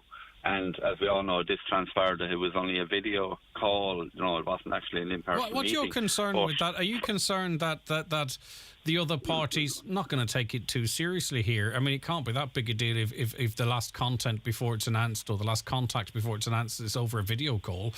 Is that what you're concerned? Yeah, Do you believe the Minister should have flown out and No. I just want to lead up to that. Look, and that's just part of it. But the key and substantial part of this is the way this was dealt with. So on that meeting, the Commissioner told our Minister that he was not going to continue with the 250, and the Minister himself decided then that he was not going to make any changes or improvements in the dates or the times of the farm payments, farmers getting their money. So what he did was he actually issued, and he had committed he would come back to myself on this, but what he did was he issued a press release on both and then put out a notice after the press release going out into the public domain, issued a notice for a meeting. Now, there's not much point in having a meeting when you've your decision made. This is what I'm doing. There was no point in having a meeting to discuss this. So that's why we were outside Kildare Street, our Agriculture House, last Thursday. And following on then, you're right, the Minister requested a meeting again with myself yesterday, and I was very clear. There was no point in having a meeting in the current circumstances. And our members were very, very clear. They were clear to me that they didn't want a meeting with the Minister. Okay. So well, with that in mind, and then securing a meeting with effectively Minister McConaughey's boss in Micheál Martin and thrashing it out with him, does that mean you've lost faith in the Minister to deal with him directly, that you want his superior in on the conversation as well? Because that's what it sounds like. Well, look, my concern here is number one, and look, it's nothing personally with Charlie McConaughey. Look, the man has a job to do, and more than I have a job to do myself, but it's the position. And all I want is that the Minister, he was elected to represent the people, and in this instance he was elected Minister for Agriculture, that he would represent farmers. And look, I'll be straight and honest with the people there. I believe that is not happening in this case, where farmers have to wait an extended period of time for money that is due to them. It's part of their salary, and obviously the nitrates irrigation and the potential damage this will do. What this means in factual terms, a farmer with 48 dairy cows would have to reduce to 42. Like this is, and a farmer with 100 cows, it would mean if that farmer reduces 15% in just sales coming into the farm, it would cost that farmer anything between 30 to 40,000 per year. This is the relevance of this. This is very serious. And then there's other consequences it has in terms of land value and acquisition and all that, and even smaller farmers who might be borrowing against, their prospective incomes. It's going to affect an awful lot of people in different ways. But just to be clear, this reduction in the drop in nitrogen per hectare is off the back of water quality. I presume we accept the findings of that. Are we satisfied that it is actually the farmers that are contributing to this poor water quality? Because it's certainly only the farmers that are being punished. So are we able to ascertain, when we have polluted water, that it is actually the agricultural community that's doing it, and not a quarry, or not sewage, or not the Irish Water not investing in a particular area? Are we satisfied that it is actually farmers that are causing this pollution in our waters? Yeah, and what is happening here is, and in IFA, we have contracted in the services of a hydrologist, a water quality expert, to look at all of this. And we have a lot of expert people within our staff ourselves. And if you look at it, 43% of the eutrophication, or the pollution in the bays, is coming from water treatment plants, which is not agriculture. And we accept there's another 40% coming from agriculture. But if you look at the map of Ireland and look at the size of farmland, right? But our point, to deal with our 40%, we have adopted 30 measures since 2018. We've reduced the use of chemical fertiliser by 15% last year. And currently for this year, we're down with a reduction of another 15% as well. And what's so frustrating for me is we've done all of this work, and we've put a very credible proposal to this Minister to take to the EU Commission. Basically, in layman's terms, what the proposal is that if a farmer wants to continue at his 250 or her 250 kilos organic N per hectare, that it would reduce the volume of inorganic or chemical fertiliser that farmer is using, which will alleviate any loss of nitrogen into the water courses as well. Charlie McConlogan in his press statement has said clearly that this is not a decision that the EU and those responsible for it are going to change, that this cannot be fought. It's a fait accompli. The only fight now is to retain our derogation at 220. Or retain it at all, for that matter. That's the Minister for Agriculture's firm position, because I read it in his statement on the website. Yeah, and that's why we are still outside the Horse and Jockey Hotel here in Limerick today, and that's why we will be at the Fine Gael think tank in Limerick on Friday. But the final point I want to make on this is there's a lot of talk currently in media circles that there's only one or two countries have this special arrangement of a derogation.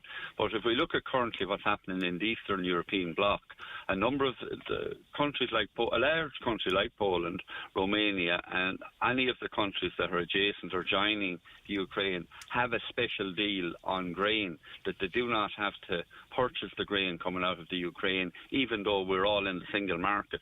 So I would have to beg the question, the people that we are sending out now to negotiate on behalf of us here in Ireland, are putting enough of pressure on the people in Brussels to maintain what we believe we need to protect 170,000 jobs up and down country of Ireland. Look, there's other countries get different derogations on different things as well, so that point's been well made on this programme at the very least, Tim, whatever about anywhere else. Finally, I'll just ask you straight up here, you know the Minister's position. You went above his head and wanted to speak to Tánaiste Micheál Martin. There's a line, you got some time frames as it relates to payments. I'm not sure if you're satisfied with them or not, but I don't have time to ask you. I'll ask the question once again, as it stands at this point, do you have faith in the Agriculture Minister? Look, that's a decision for the Fianna Fáil party themselves. That's not my decision, number one. And anyway, all I'm saying is absolutely I want to work with this minister, but he needs to deliver for farmers. All I say is we're not seeing that delivery we require currently, and there's a few things the minister needs to do here. He can do them. He needs to go back and put pressure on in Europe and ensure we can maintain this derogation, and he needs to press the button, press send. You have ANC, which will impact seriously on a lot of your listeners up in County Donegal, and he could do that today. There was no change in this. I don't accept what he's saying around the new IT system has to be built and all the rest of it. There was absolutely no change in the ANC payment, and I'm asking the minister at this late stage that he press the button and get that money out this week out to farmers. Tim, thank you for your time. I appreciate it. Tim Cullinan, President of the IFA. Have a lovely Tuesday. Back with you tomorrow morning at 9. John Breslin is next.